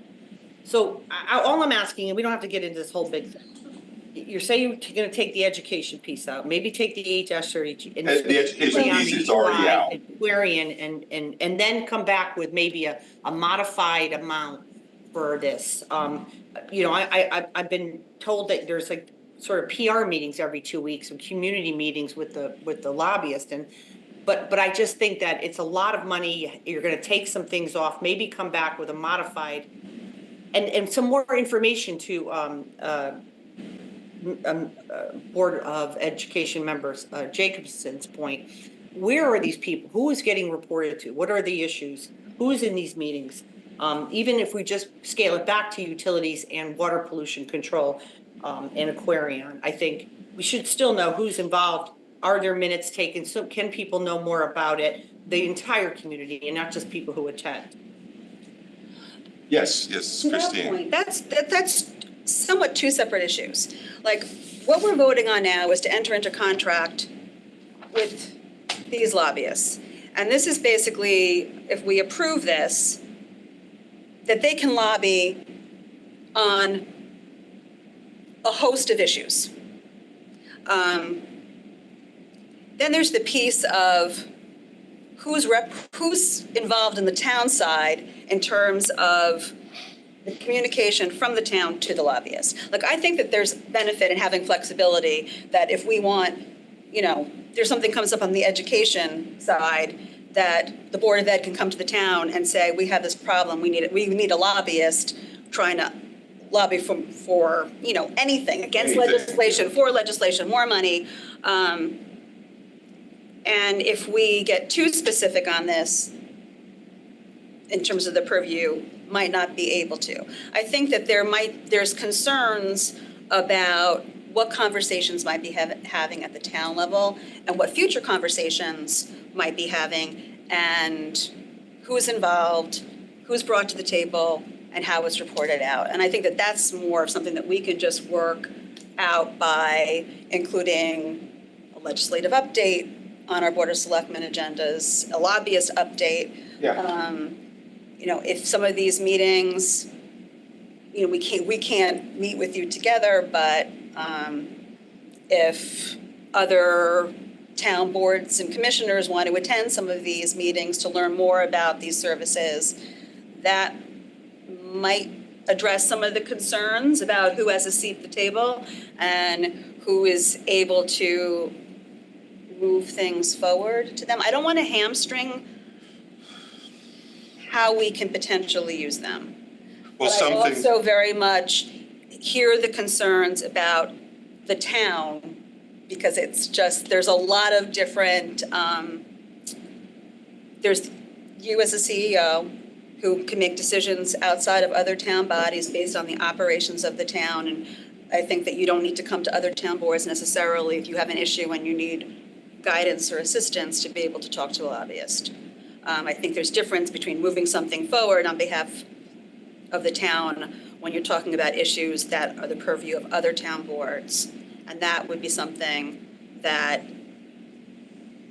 wouldn't expect you or any first selectman to do without bringing it to the appropriate bodies. And if transparency is the issue, I don't think there's an issue with doing a report like at Board of Selectmen meetings every time we want to take a position on an issue, to just talk about it at the Board of Selectmen meeting but I think the flexibility is really important. There are things that happen very quickly that there really isn't time to then modify the agreement. There are people in these legislative sessions might just throw something out there. Hey, why don't we get rid of the car tax? Or, where you may need to act really quickly before too much is done. And but then we can definitely have an update here, and maybe I'd have to talk to RSK, but maybe they could give an update themselves at this, either here or at the RTM, in front of the RTM. I mean, that's not really the problem. It's not an issue. The reason I think this is important, and again, this is common, so we're treating this like it's something different, but it is a common thing to do. And the reason you do it is so that you can get your voice heard, and when you need it to be heard. And the reason I'd like to do it this way is they may not be there for me if we have an issue where there's a powerful interest on the other side of it. They'll lock them up. They will, and they'll go around and lock up all the major firms like Jay Malsinski was locked up. So, I am worried about that because I've seen it. It's like, you see that in the legal profession all the time. People, big corporations will conflict every law firm out there, that's any good, so that no one can really fight them. This would be a way of locking up a very good firm. I don't think I disagree with the expense. I think the expense can be justified by what we, already justified for the work that they did and on the work that they will do. This is not a lot of money. $3,700 a month is not. Well, Bill, to your point, I don't think Christine and I disagree with the utility piece. But again, in just talking about UI, it wasn't just lobbyists. The town spent a significant amount of money, which I think we should get an update on how much we did spend on attorneys and all, and hiring, Lisa Claire, and she spent all this time doing it. And so there's a lot of cost, right, involved. But I would feel more comfortable, and I would like to be given that, courtesy to have, this reworded and come back, and also about the reporting piece of it, and who has access to the information and things like that, because actually not a lot of towns do this. This is mostly big cities that hire lobbyists. It's not really towns. But again, I just think that I would feel more comfortable if we had a modified agreement to vote on with more information about who's doing what and who's getting what, and that kind of thing. And specific utilities, because to your point, Bill, it's just utilities that could leverage their strength and block the ability to get, because they do a lot of work, right? And they're strong. But all the other stuff, I mean. No, there's a lot of other corporate issues that we will have with, Well, if we could just get something that's just, more, has more detail, and so that not just Christine and I, but the public at large who's funding this, and I kind of take offense to that. It's not that much money. I heard this a lot during the last year. This is not that much money. This is not that much money. It's actually a lot of money. And people are really feeling a squeeze right now, especially what's going on. And I just, I don't like that whole, it's not that much money. It is a lot of money. Well, I hope you would understand when I say that, what I mean is the payback, and I feel like our investments in lawyers and in the lobby firm, the payback was enormous for UI because, prior to coming in, there was nothing being done. Well, that's not true. There was lawyers hired and things were being done. So let's not go there. Yeah, I'm just asking if we could just have this reworded with a little bit more information, exactly what they'll be doing. Well, the things and that who- you Who would want, have access to that information so but that that we wouldn't can be feel in this comfortable. contract, right? Like I'm who has sorry? access to the information would be something that I would set up a structure for that, but that won't impact this, this agreement. This agreement, we've already taken out reference to anything Board of Ed related. So if the Board of Ed, but the Board of Ed will know that they can always use this lobbyist. I think we've discussed this enough. I'd like to go to public comment unless you. Yeah, just one. I think that again, I think we're conflating the issues. Like we're going to hire them and they're available to the town for a multitude of issues. And then there is, how is the town using them?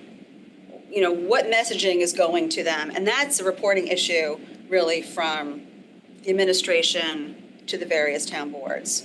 And I agree, I think that that's an important piece, that if this is approved, of how the reporting out of what they're going to be doing for the money that we're paying. You know, I'm willing to take a leap of faith in that there's going to be a return on investment, but this is month to month. So if at some point it seems like we're not seeing a return on the investment, we're not really using them, or we're uncomfortable with the way it's being, if we run into problems with it, we can just stop the agreement. That's right. With notice. So this is not like a 2-year, this is really still month to month. It is a 2-year. It With a says 30-day, 2 years. but we can stop with a 30-day notice? Who can stop it? I The don't see parties- anything The about parties that. agree that this agreement shall renew on a month-to-month basis unless a 30-day notice of non-renewal is provided by either party? Right, which means the first selectman would have to do that. And if you and I don't have any idea of what's going on or how much of a bang for a buck. But I think that this is why we're setting up a, you know, some sort of reporting structure. If the lobbyist is meeting with the town every 2 weeks, you know, we could get a update at the next Board of Selectmen meeting. Yeah, I mean, that's not a problem, but I think it is a problem to narrow the scope of this. It's not worth doing if we narrow the scope, because things are coming up all the time and we need to move quickly. But I'm committed to updating the board. Honestly, you know, I think we should go to a public comment and a vote, because if you're all not in favor of this, then we'll just lose that opportunity. But we will, when we need them, we would come back and go through the process and hope to get the good firm. But otherwise, you know, feel free to vote your conscience. Well, I would just say, Bill, you know, education came up as one that you agreed with removing. Who knows what's going to come up next? You know, what other thing is there going to be that someone makes a decision to add on to it? Well, education really didn't need to be removed because it was an example, and it was. I think it was put in there as an example of things that they're knowledgeable about and have tentacles into people in the State Board of Ed and in the legislature. I removed it because some people were concerned, I think unrightly, but I don't really think I can foresee over the next year or 2 years what's going to pop up as an issue, and things do pop up all the time. A change in how taxes are going to be calculated, or a change in an environmental regulation that we would want to have some say in. And those, I'm committed to reporting. I mean, really, there's no secrets here. Everything that we would be lobbying for would be transparently, would be disclosed. We're not going to lobby for stuff that nobody wants and that, is behind the scenes. It's my secret agenda.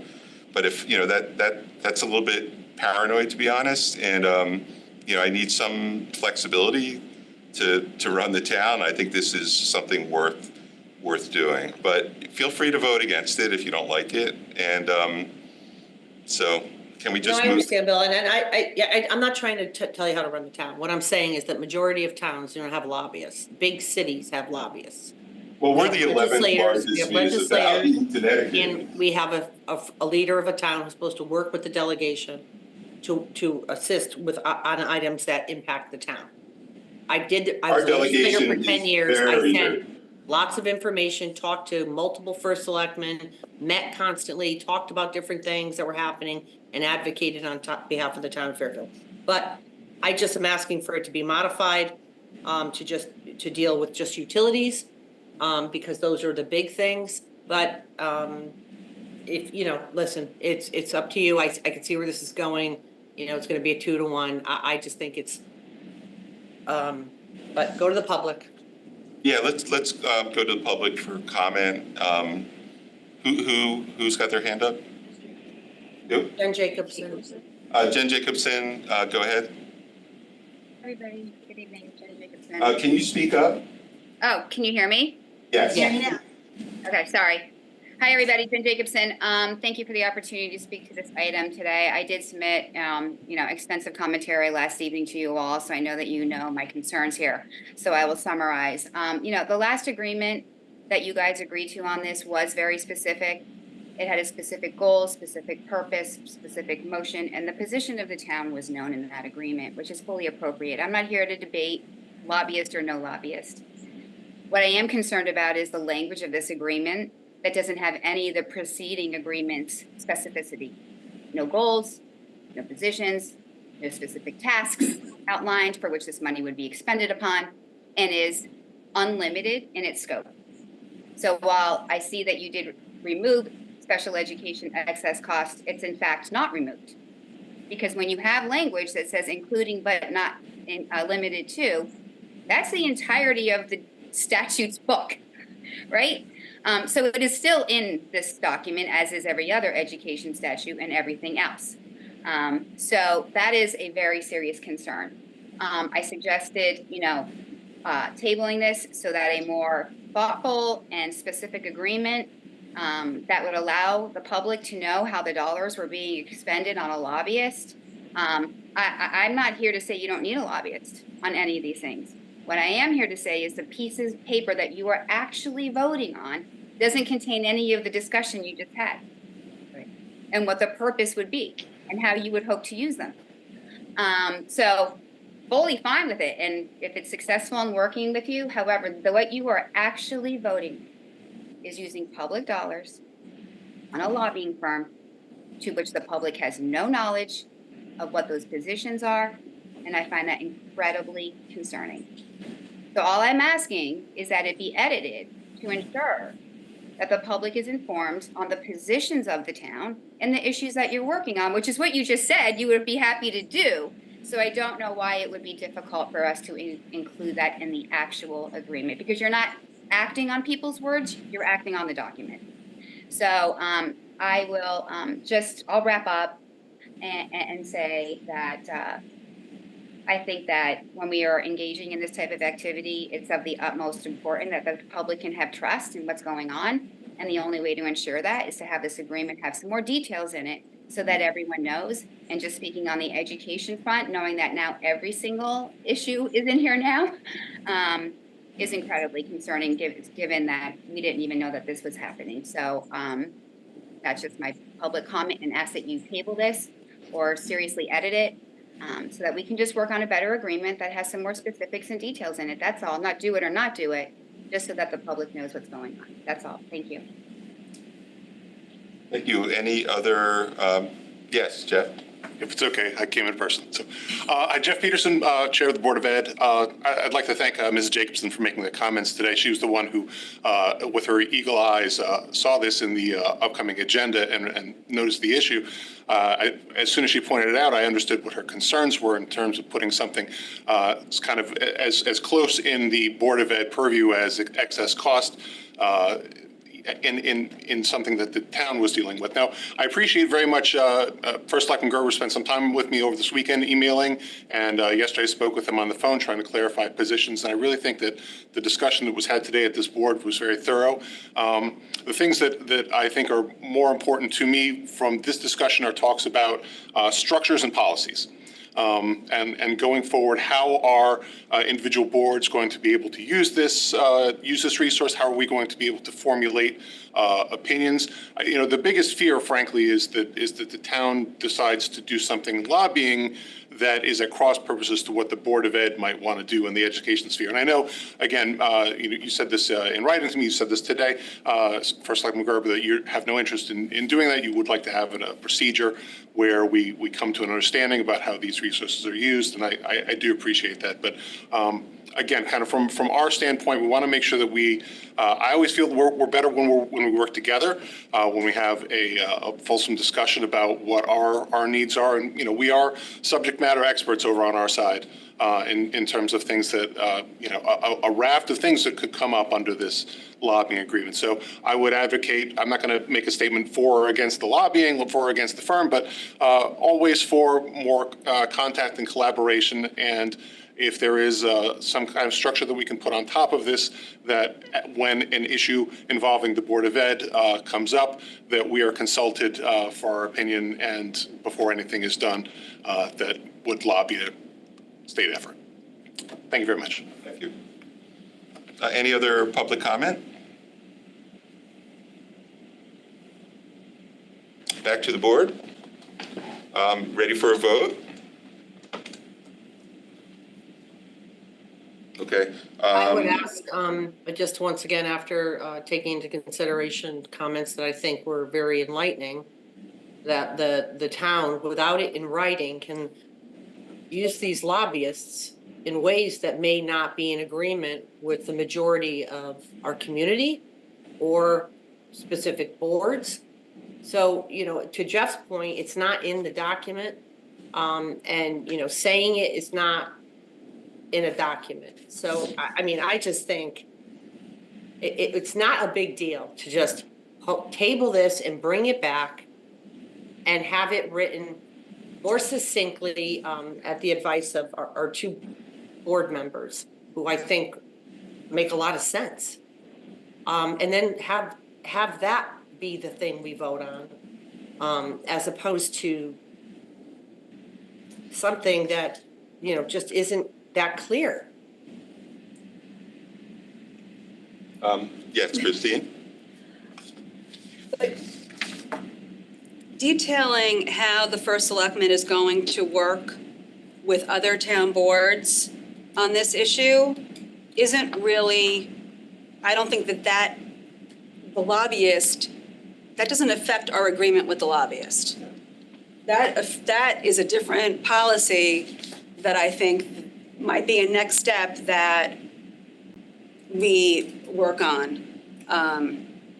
Because I share the concerns from the board. I very much appreciate the public comment from both Board of Education members. And I also can think of many instances over the last, probably 20 years of being an education advocate in this town, that it would have been really helpful to have had this resource. We've been very fortunate on the Board of Ed side to have Ms. Jacobson pretty much be a lobbyist for the Board of Ed, unpaid lobbyist, and being a legislative liaison to the board and keeping us abreast of the issues that we have to be concerned about and encouraging us to give testimony.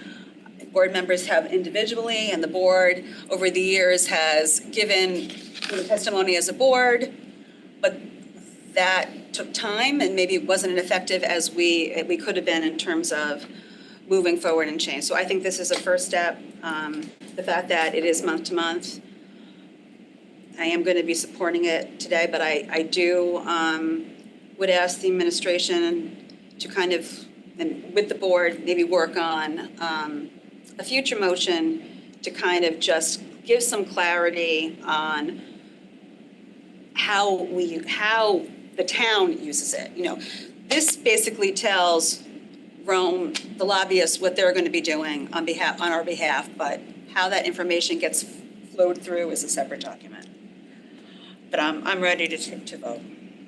So you don't, Christine, before we do, you don't think it's worth just holding it and bringing it back, even for a special meeting, having it be more clear so that everyone in community, including the taxpayers who don't really have a full idea of what this is about? I think that right now, Jeff and Jen brought up some really good points, and I don't think they bring them up just as Board of Ed members. I think they bring them up as taxpayers. Well, and I think that I agree with them, but I think that that's more of an issue of just working together as a board for there to be clarity from the administration to other town commissions and town boards on how the administration is going to be using this lobbyist, what issues we're going to be discussing, how different, the superintendent, the chair of the Board of Ed can come and have this at their disposal.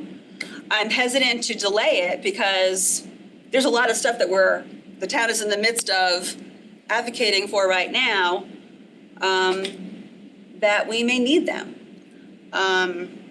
We could come back on a special meeting and the town attorney can modify this and, less than a day. But to say what? To just make it, to the advice that was just given to us, that it would be more succinct as the prior contract that we approved. That it actually says what it's going to do.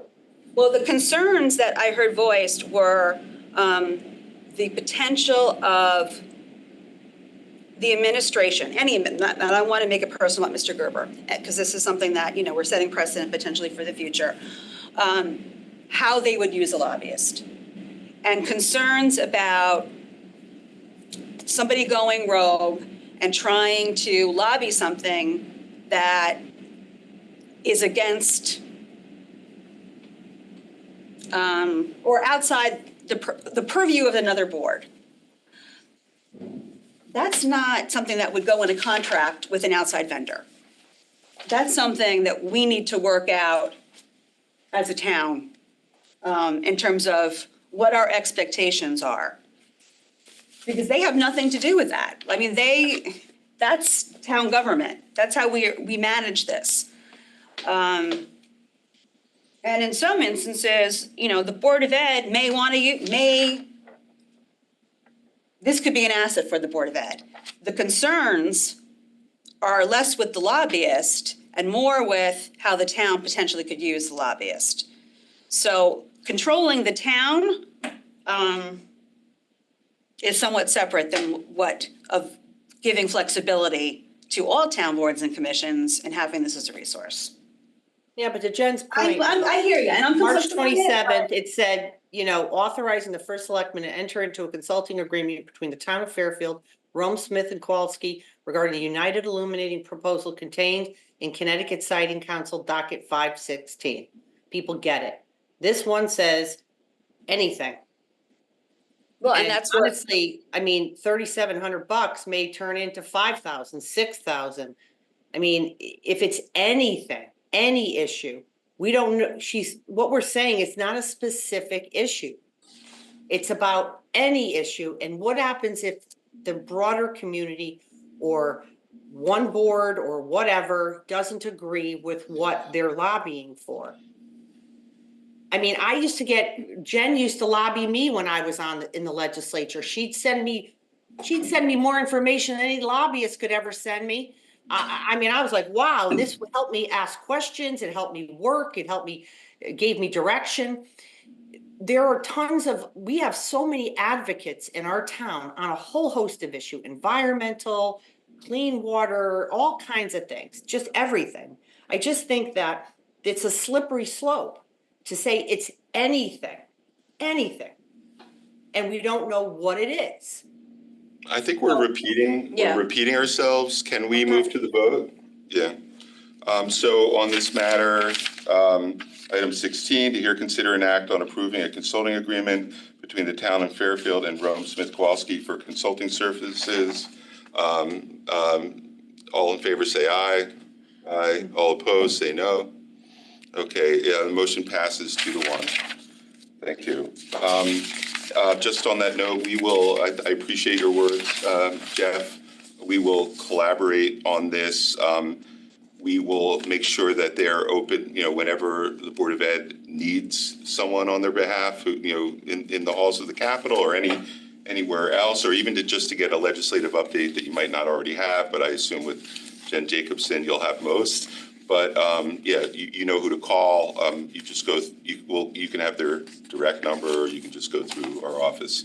On any issue that we hear about that relates to the Board of Ed, we'll call you, call Mr. Testani. Item number 17, refunds. To consider and act upon tax refunds as recommended by the tax collector in the amount of $24,726.55. May I have a motion? So moved. Second. All in favor say aye. Or any comments, I'm sorry, any comments from the board? Any comments from the public? Seeing none, back to the board. All in favor say aye. Okay, this item is approved. Minutes, does anyone need to separate out the minutes? Okay, to hear and approve the draft minutes of February 24th, 2025, February 25th, 2025, February 26th, 2025, March 3rd, 2025, March 19th, 2025, April 11th, 2025. May I have a motion? Any questions or comments? Seeing none, any comments from the public? Seeing none, back to the board. All in favor say aye. Aye. Item number 19, first Selectmen updates. School Facilities Working Group, I believe Eli Gazal. Eli, are you on?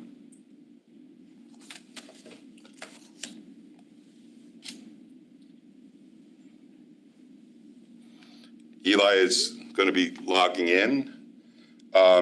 Should we start?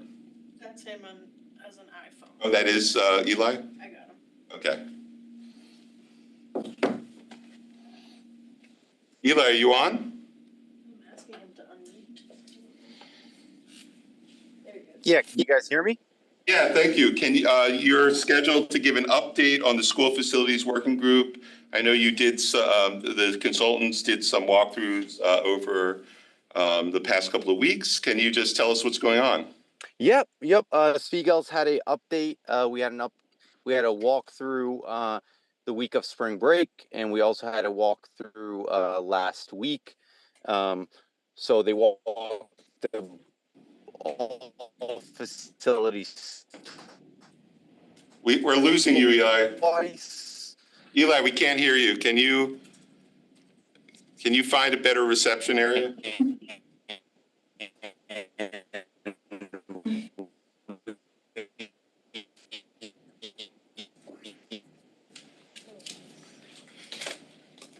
Hello, Eli? Eli? Sounds like DJ, this is...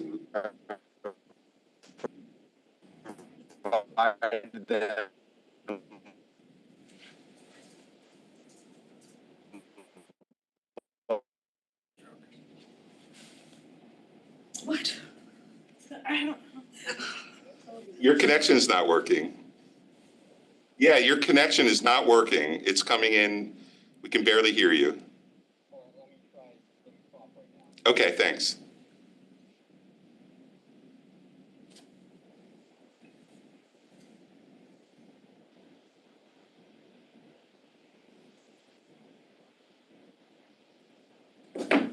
Hi, can you guys hear me now? Oh, yeah. Thank you. All right. Yep. Sorry about that. You have to start over, I think. Not a problem. So we had Seagulls did a site walkthrough of all the facilities during spring break, and then they came back and did a site walkthrough last week as well. So they are in the process of doing their evaluations. We had the MEP consultants out there as well as the architects. So Angeles and myself walked them around the buildings, showed them everything that we can show them, mechanical rooms. They went up on the roof of many buildings, in and out of classrooms to kind of get an understanding of what exactly we're dealing with. And so right now they're headed back and doing their, planning, and they're going to hopefully come back with some sort of preliminary report within the next couple weeks. Do you know when they're scheduled to do like site borings? Site borings are scheduled for May 26th and 27th. Okay. So is that the next step? Do you want to ask? Go ahead, I Christine. was just thought that it was going to be, just curious of why it's so far out. Was hoping that it would be sooner. What, the boring? Just the lead times for the boring contractors. During the kickoff meeting, we were notified that it was 6 weeks to get them on schedule. So, which is typical of what we've seen across all boring contractors as well. Are they doing borings at all the sites or just Dwight? Just Dwight. Okay. And, okay, good. Anything else?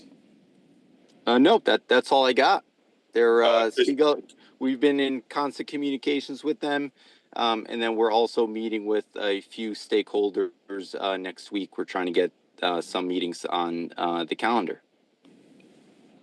I'm sorry, so what is the next deliverable from Spiegel's? Next deliverable, it's not a true deliverable, but it's almost a progress report is what we're going to receive from Spiegel's. When do you expect that, Eli? The next couple of weeks. Okay.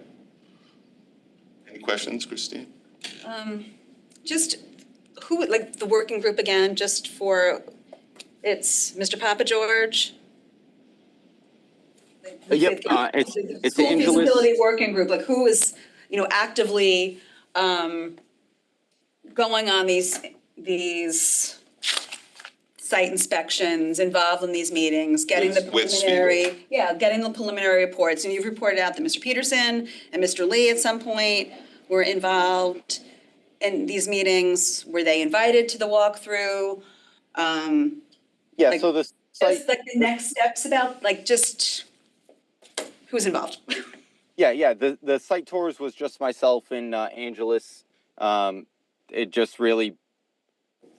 It was just us opening doors for the consultants to get into the buildings. So nobody outside of Angelus and I were invited to those site tours. For any formal meeting of the working group, it'll be myself, it'll be Angelus, it'll be the Mr. Superintendent, it'll be the first selectman, it'll be Jeff Peterson.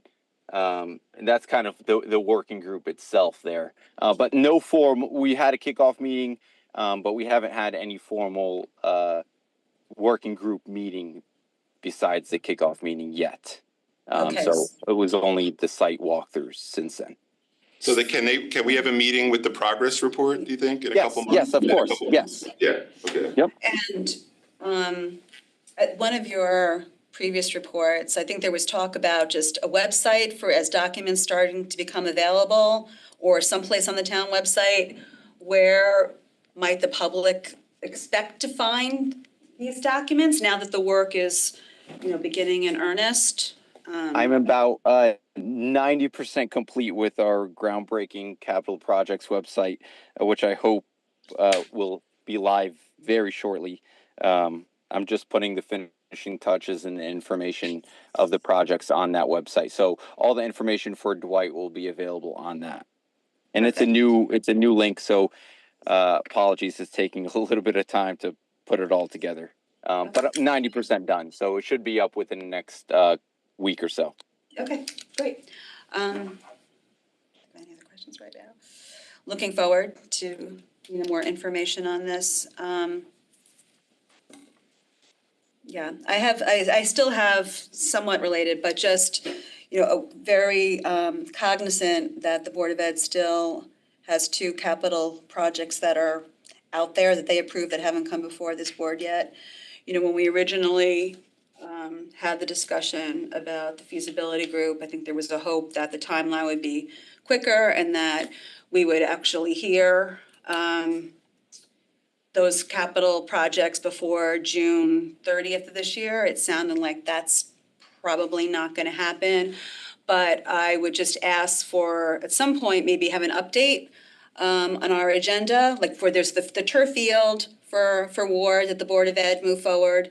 And we've been talking about it at various meetings, and new information about soil testing and questioning of the price that the Board of Ed put forward. And I don't know, if the Board of Ed has had any other discussions about revisiting any of these projects, but I think that over the next, get through the budget and looking at the waterfall, and this is for the capital projects working group, if it's taking up space in a particular year on the waterfall and we're not sure that something like the field is gonna move forward, it would probably be good to know that sooner rather than later. Or if we think that the cost estimate was not accurate anymore. I know that it was somewhat put on the waterfall by the Board of Ed kind of last minute at their meeting, and just getting better numbers around that. I think that it would just be helpful just to kind of close the loop.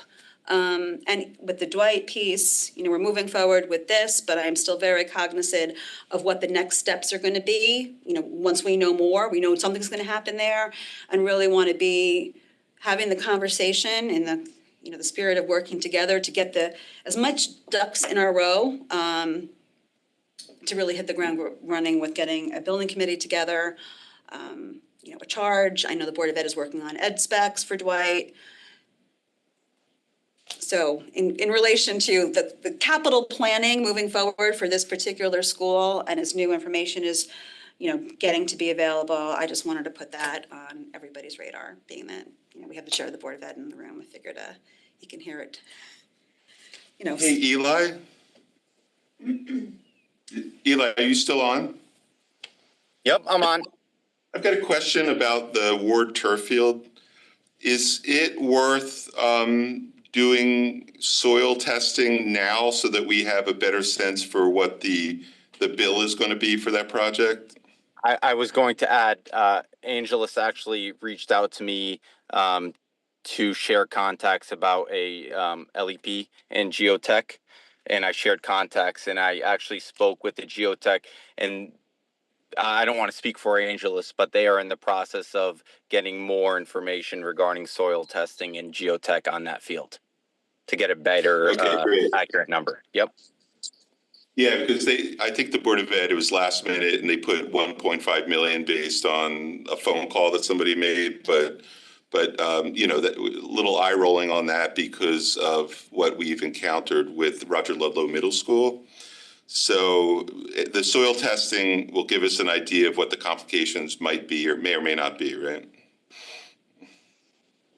I think that was new information after, we didn't necessarily have that information about Roger Ludlow when the Board of Ed voted. And hopefully, being that may not be as much excavation. It's not near, hopefully, since it's not near the highway or something. Hopefully, it's a different site, so let's be somewhat optimistic. But I think that just getting, we've talked about it and trying to get some more concrete answers on this, whether or not it's something that we foresee moving forward, or if if the price tag is getting to be too high, given the other needs of the district.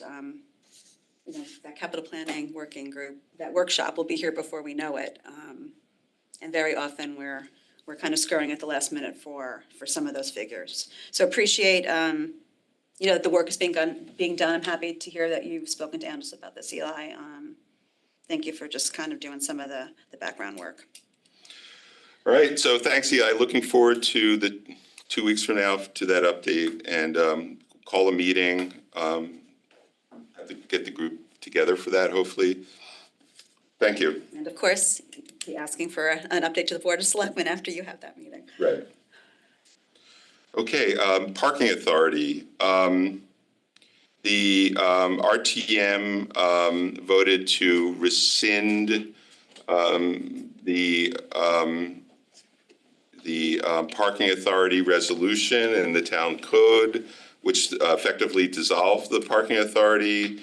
Then some members of the RTM put forth a motion to rescind that vote. That motion failed on Monday. So the parking authority will be dissolved at the end of June. We will have a parking department commencing on July 1st. That was discussed during the budget process. There's a budget for it in the town budget. We have employees who look 2.5 employees who look after our 2 parking lots. We will continue to have employees, although I did receive notice today from Eileen Flora that she is going to be resigning. So but we have people who work on this who will continue to work on what they do, what they essentially, they'll be going out and issuing the new permits. Before then, usually in May, June is when the new permits are issued once a year. Then there are a number of capital projects that we'll be looking at, including repaving the Southport parking lot. But there really should be no change in service. We've got some ideas to keep, thanks a lot, Jeff. Thank you. And to be able to keep those lots cleaner, including our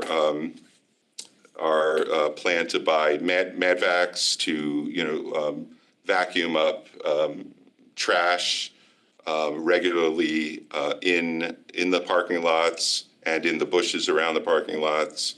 We'll be looking at beautification campaigns with, different types of, landscaping.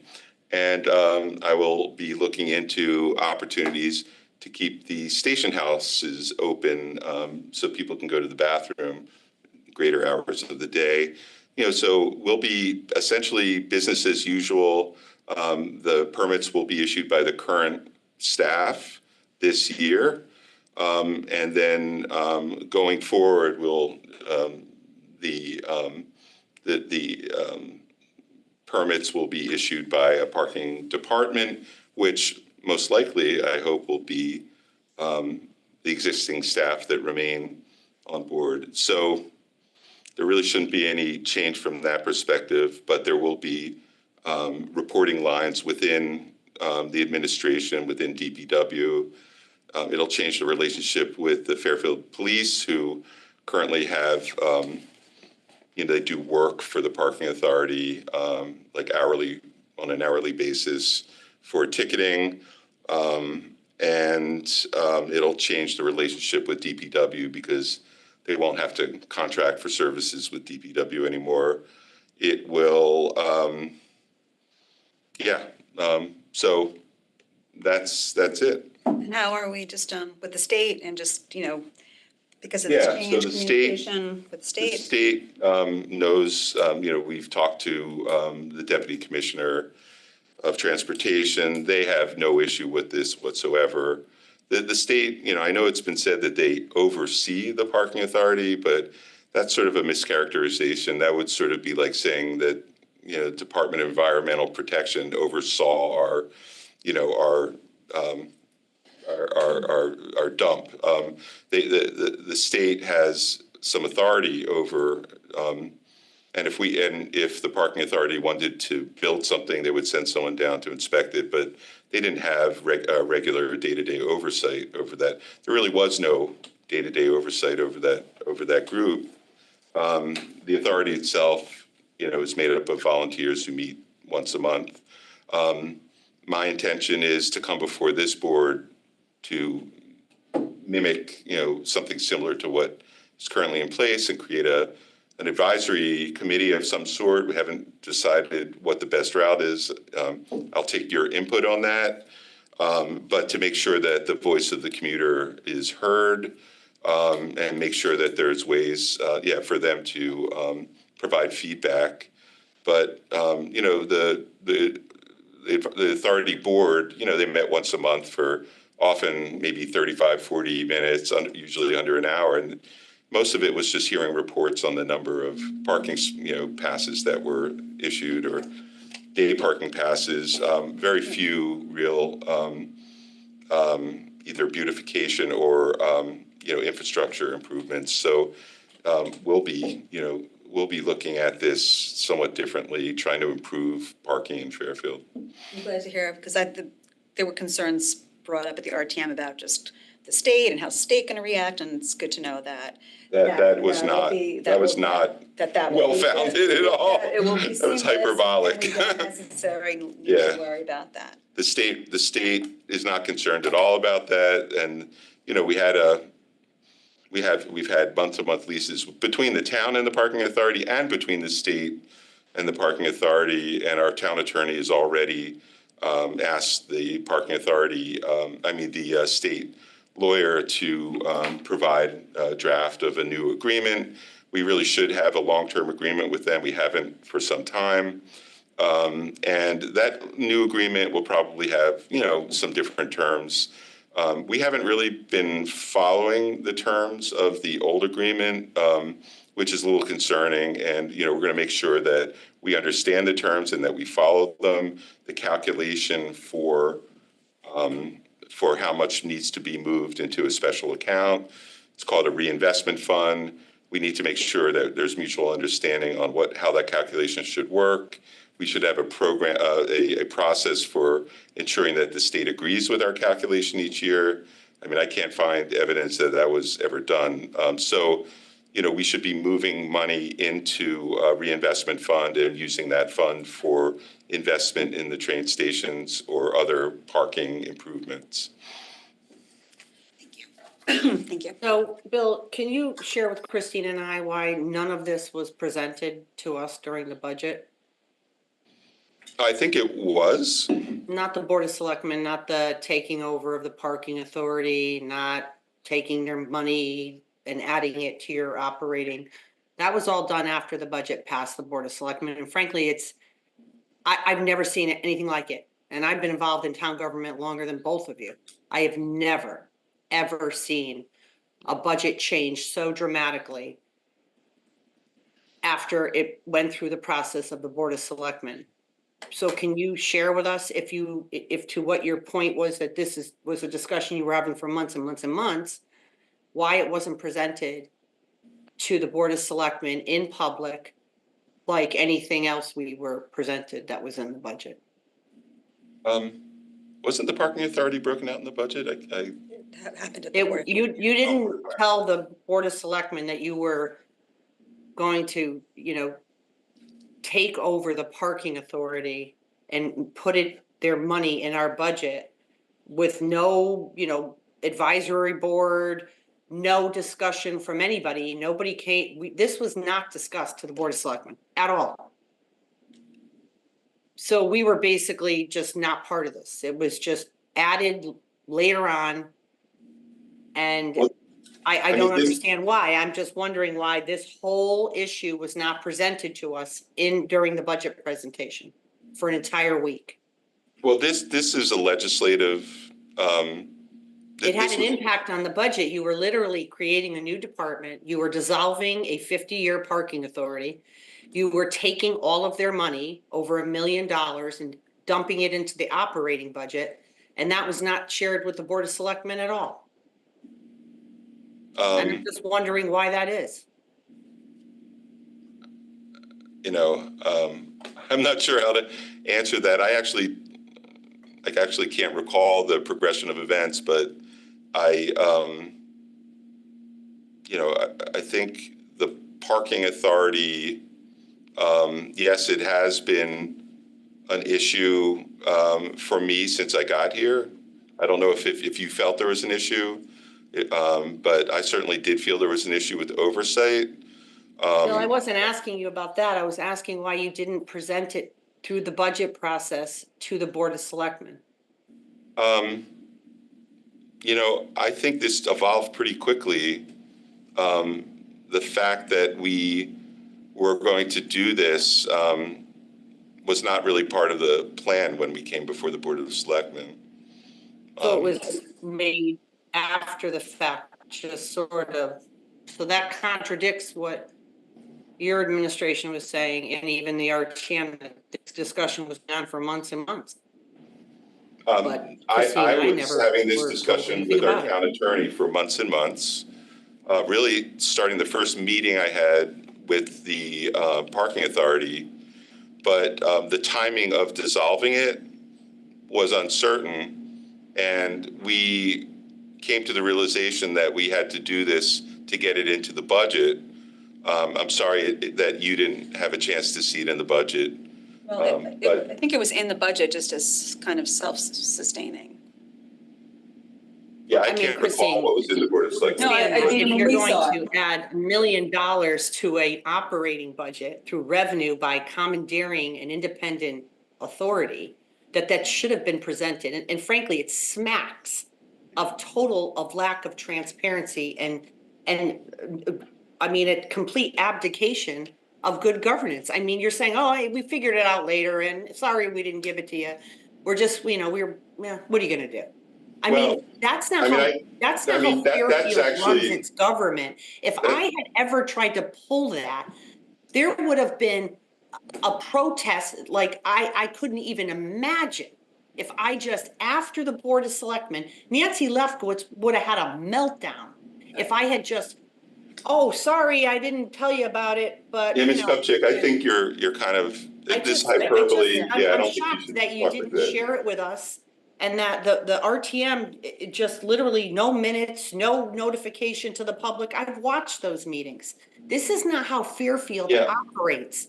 Fairfield has an I think open, sounds like transparent political government soapbox. process where You should people probably have stop. an opportunity to weigh in on matters, to Selectman understand Kupchak, what is happening. you're out of order right now. I'm out of order. I mean, Yeah, really? you are out of order. So let's bring it back to, if you have any questions about the parking authority. Yeah, I do have questions. I cannot believe that someone who's worked for the parking authority as long as Eileen Flora, who's, by the way, is amazing.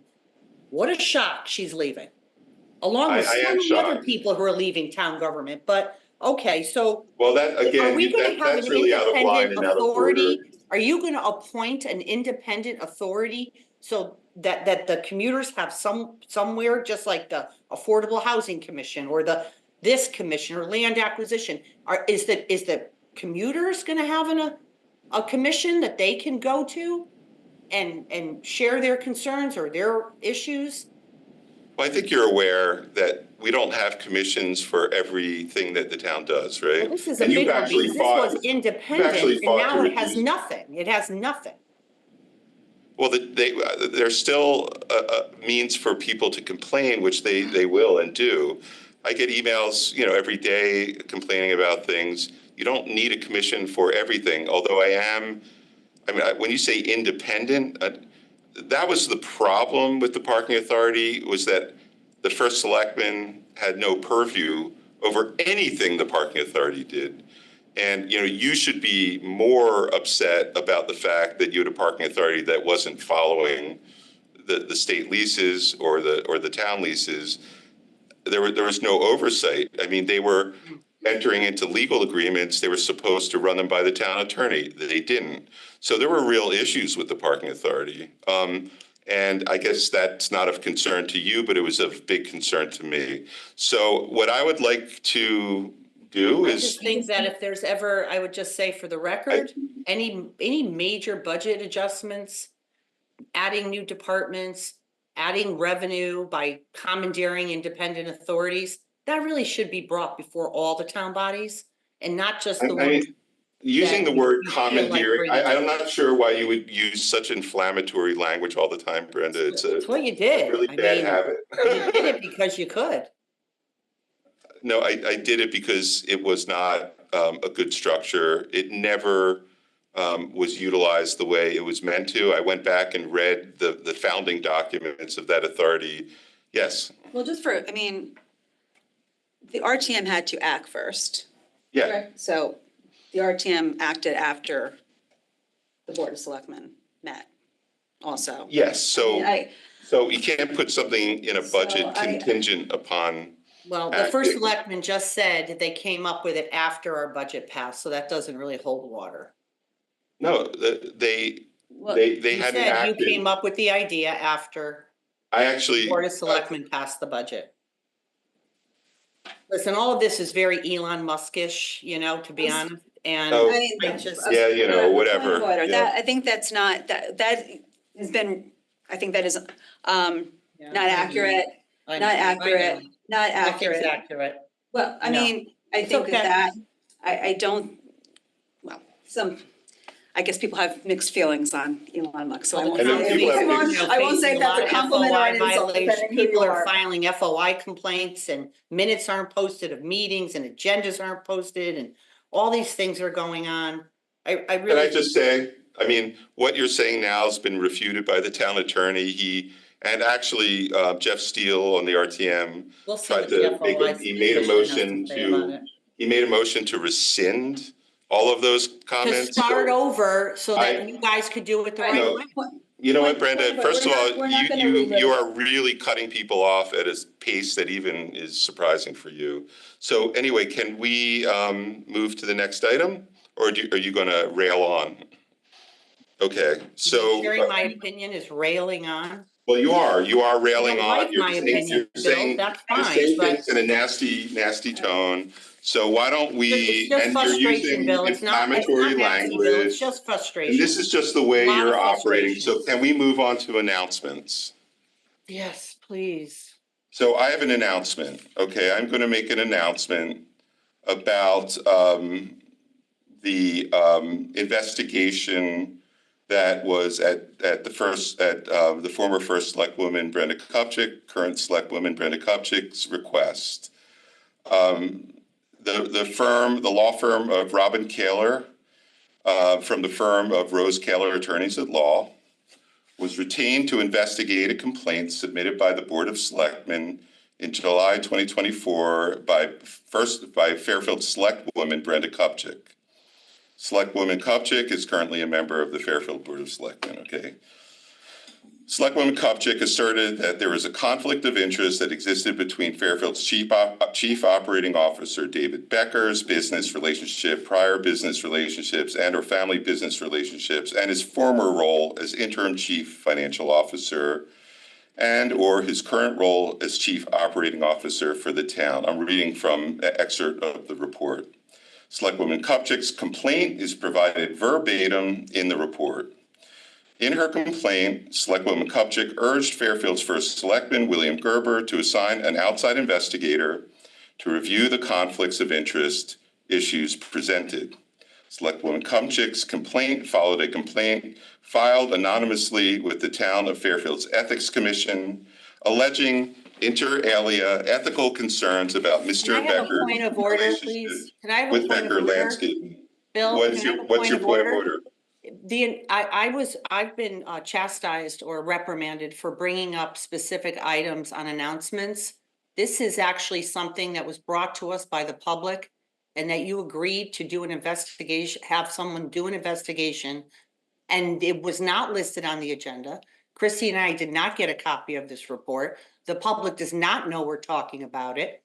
To Christine's point to me, at least a dozen times, that we should not be discussing, especially an investigation that was brought about because public asked for it, but it's not on the agenda and no one knows we're talking about it. And those are Christine Vitale's exact words. I agree with that, but since you're the one who No. brought this forward. There was Yeah, a public but asking for this. Your point of and order is. It's not on the agenda and we are discussing a Your point matter of order that the is public does not know overruled, so we're if you would like to drop off, we can continue without you. I would like you to supply No. that report. This to the whole Board of thing was brought Selectmen up by you and during put it on the multiple. next agenda so that we Please. can have a discussion We with the can put it public on the knowing next about agenda it. as well. I'll put it on the next agenda as well. But I'm So going you're to just gonna continue. violate the rules. Christine, you're gonna stand for this because I know that I'm carrying on you this don't spirit. like when I do this, but it's okay now. You do it all the time. This is the first time I've ever done it. I'm going to continue on. I overrule your point of order because you are the one that always does this. So now you know what it feels like. Because I'm not the first selectman and I can't put things on an agenda, but you can. But you can and do. Okay. And you did In not her put this on complaint- the agenda and So the please public don't does not interrupt know me. that you're Well, we're going discussing. to mute you if you don't stop. You're gonna mute me. Yes, Oh, because you're that's interrupting me. amazing. You are interrupting me consistently. You're the worst interrupter in the history of this town. So I'm going to continue reading what I was reading. I have the floor, please. Christine, do you have anything to say about this at all? So- Or is this just the Bill Gerber show? Yes, this is I have the floor right now. So let me finish and then you can comment. So Selectwoman Kupchik urged Fairfield's first selectman, Bill Gerber, to assign an outside investigator to review the conflicts of interest issues presented. Selectwoman Kupchik's complaint followed a complaint filed anonymously with the Town of Fairfield's Ethics Commission, alleging inter alia ethical concerns about Mr. Becker's relationship with Becker Landscaping LLC, a contractor with the town. That complaint was investigated by the Ethics Commission in conjunction with Human Resources and was determined to be unfounded. The February 2nd, 2024 culvert repair project public bid was overseen by the purchasing department, unsealed, and revealed at a meeting that took place in Fairfield Town Hall on March 7th, 2024. On that date that the public bids were unsealed and revealed, Becker was still a principal of Becker Landscaping, LLC, and the Becker Companies, LLC. Becker did not divest himself of his interest in said companies for an additional 5 days after the bids for the culvert repair project, which were unsealed and the contract was awarded. Palmieri Farm, Easton, Connecticut, won the bid at $70,020, which bid included Becker Landscaping LLC as a subcontractor on the bid. Nagy Brothers Construction from Monroe, Connecticut was the next lowest bid at $165,000, over 100% more than Becker. So this is what Attorney Kaler wrote. This investigator is mindful that it takes time and effort to extricate and completely divest from any business. As soon as Mr. Becker became employed by the town, he fully disclosed his familial business relationships. Once employed, he did not involve himself in any discussions pertaining to contracts or bids involving Becker Landscaping LLC and the town, either on behalf of the town or Becker Landscaping LLC, and worked diligently to divest from management and ownership in the business. He has since done so. For the foregoing reasons, this investigator concludes that Mr. Becker's former business and current familial relationships do not create a conflict of interest with the town. It should also be noted that the conflict of interest language contained in paragraph 29 of the bid application was not violated. That language provides no officer, employee, or member of any elective or appointive board, commission, or committee of the town, whether temporary or permanent, shall have or acquire any financial interest gained from a successful bid, direct or indirect, aggregating more than $100 in any project, matter, contract, or business within his/her jurisdiction or the jurisdiction of the board, commission, or committee of which he/she is a member. Nor shall the officer, employee, member have any financial interest, direct or indirect, aggregating more than $100 in any contract or proposed contract for materials or services to be furnished or used in connection with any project, matter, or thing which comes under his/her jurisdiction or the jurisdiction of the board, commission, committee, or which he/she is a member.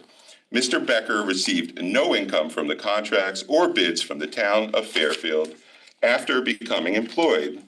Moreover, executing contracts or awarding bids does not come, quote, under his jurisdiction, unquote, as he has no role in awarding bids or executing contracts on behalf of the town. For the foregoing reasons, no conflict of interest exists between Mr. Becker's business relationships, prior business relationships, familial business relationships, and/or familial relationships, and his former role as interim chief financial officer, and/or his current role as chief operating officer for the town. Further, he engaged in no improper conduct. Mr. Becker's family relationships were the subject of an anonymous complaint to the Ethics Commission, which was thoroughly investigated by the Ethics Commission. The Ethics Commission determined the complaint to be unfounded. I, and this is me speaking, informed the Board of Selectmen about the Ethics Commission's ruling, but Selectwoman Kupchik continued to bring up Becker Landscaping, David Becker, and the Becker family at multiple Board of Selectmen meetings during the announcements portion of our meetings. Selectwoman Kupchik demanded an independent investigation. She did not trust the ruling of the Ethics Commission. I objected to an independent investigation because of the Ethics Commission ruling and because of the expense, but eventually agreed because it was apparent Selectwoman Kupchik was not going to let this go and was going to continue to use this as a wedge issue.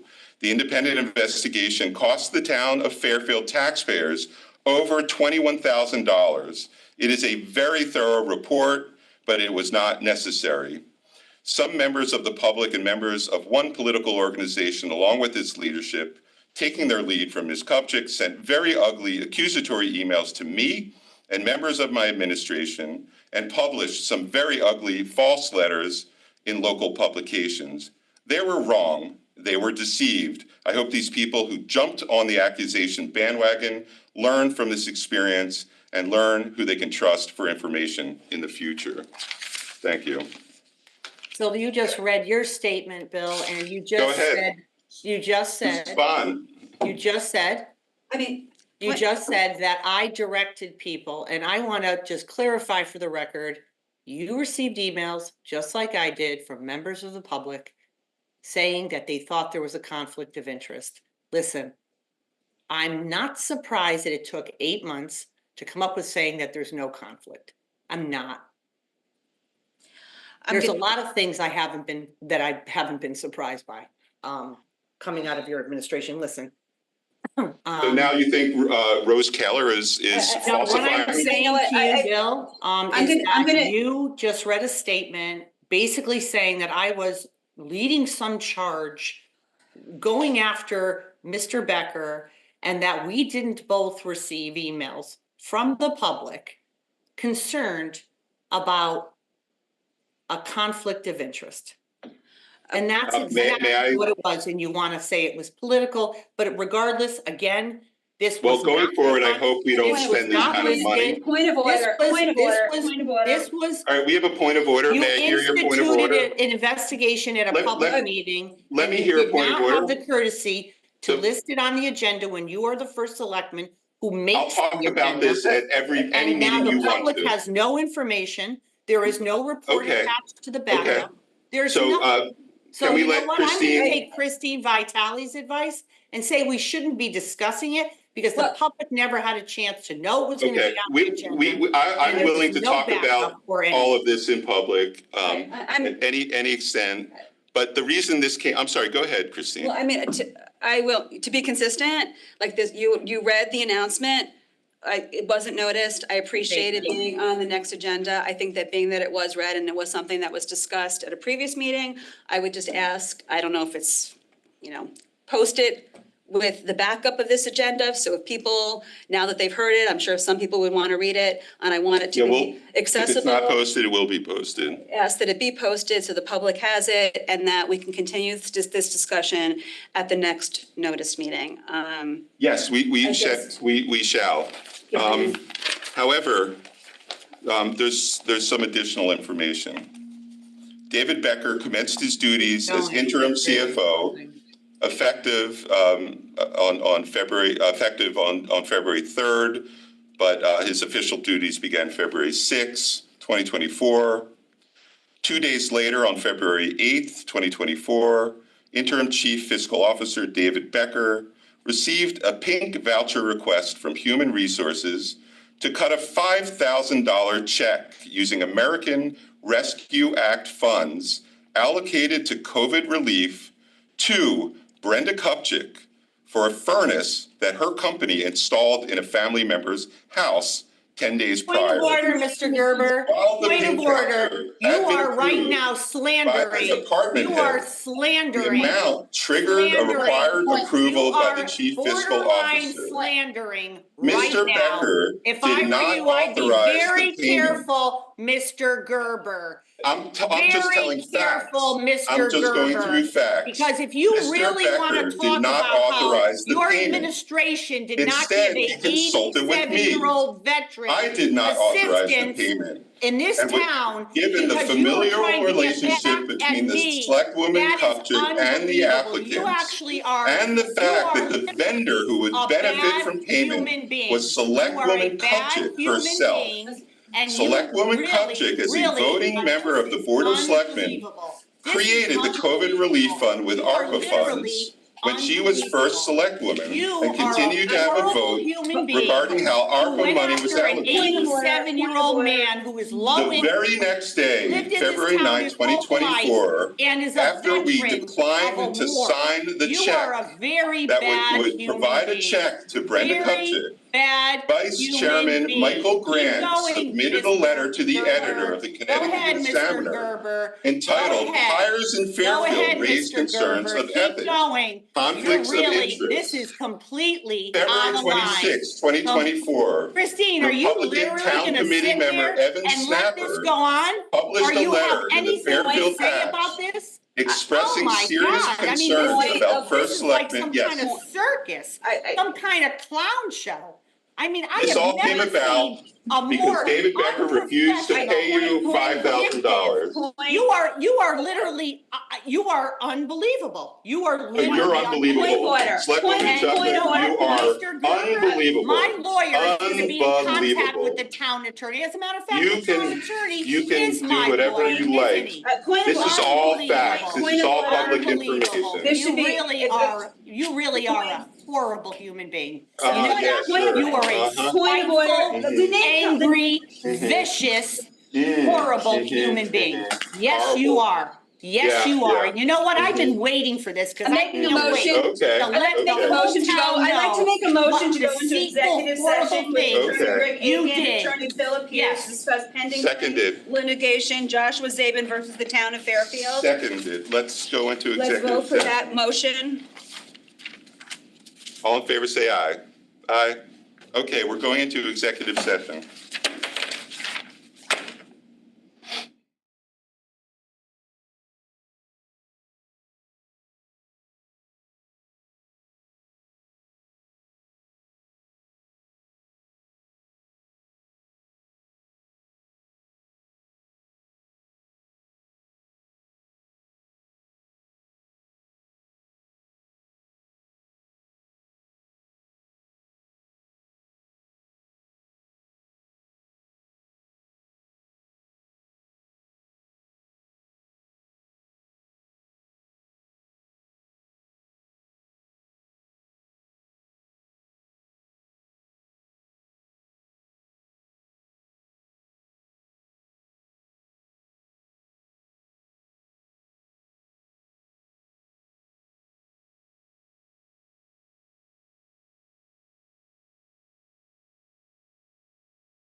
Let me just make sure Jeff's. So, Motion to go out of, and then. so can we make the motion now? Yes, so it's a motion to approve. Are we recording, Chelsea? With to come out of executive I just session gotta make first. sure that Jeff knows that we're. Okay. So you're out of executive session at 7:13. Yeah, I just want to make sure, Chelsea's checking to make sure that we're actually out, that we're recording. Yeah, okay, we're good. Okay, motion to come out of executive session. Second. All in favor, say aye. Motion passes. We are out of executive session. Motion to settle the litigation as described and recommended by Attorney Rick Aiken for the pending claim litigation, Joshua Zabin versus Town of Fairfield.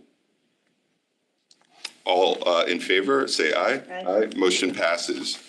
So now you need a new motion to go to executive session and invite me. Yeah, so Attorney Trump. motion to go into executive session with Attorney James Talberg, Attorney Keith Trumbo, and Attorney Phil Pierce to discuss pending claim litigation, Knights of Columbus versus Fairfield, 322-EV-01579-AWT. Second, all in favor say aye. Aye. We are going into executive session.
to come out of executive session. Second.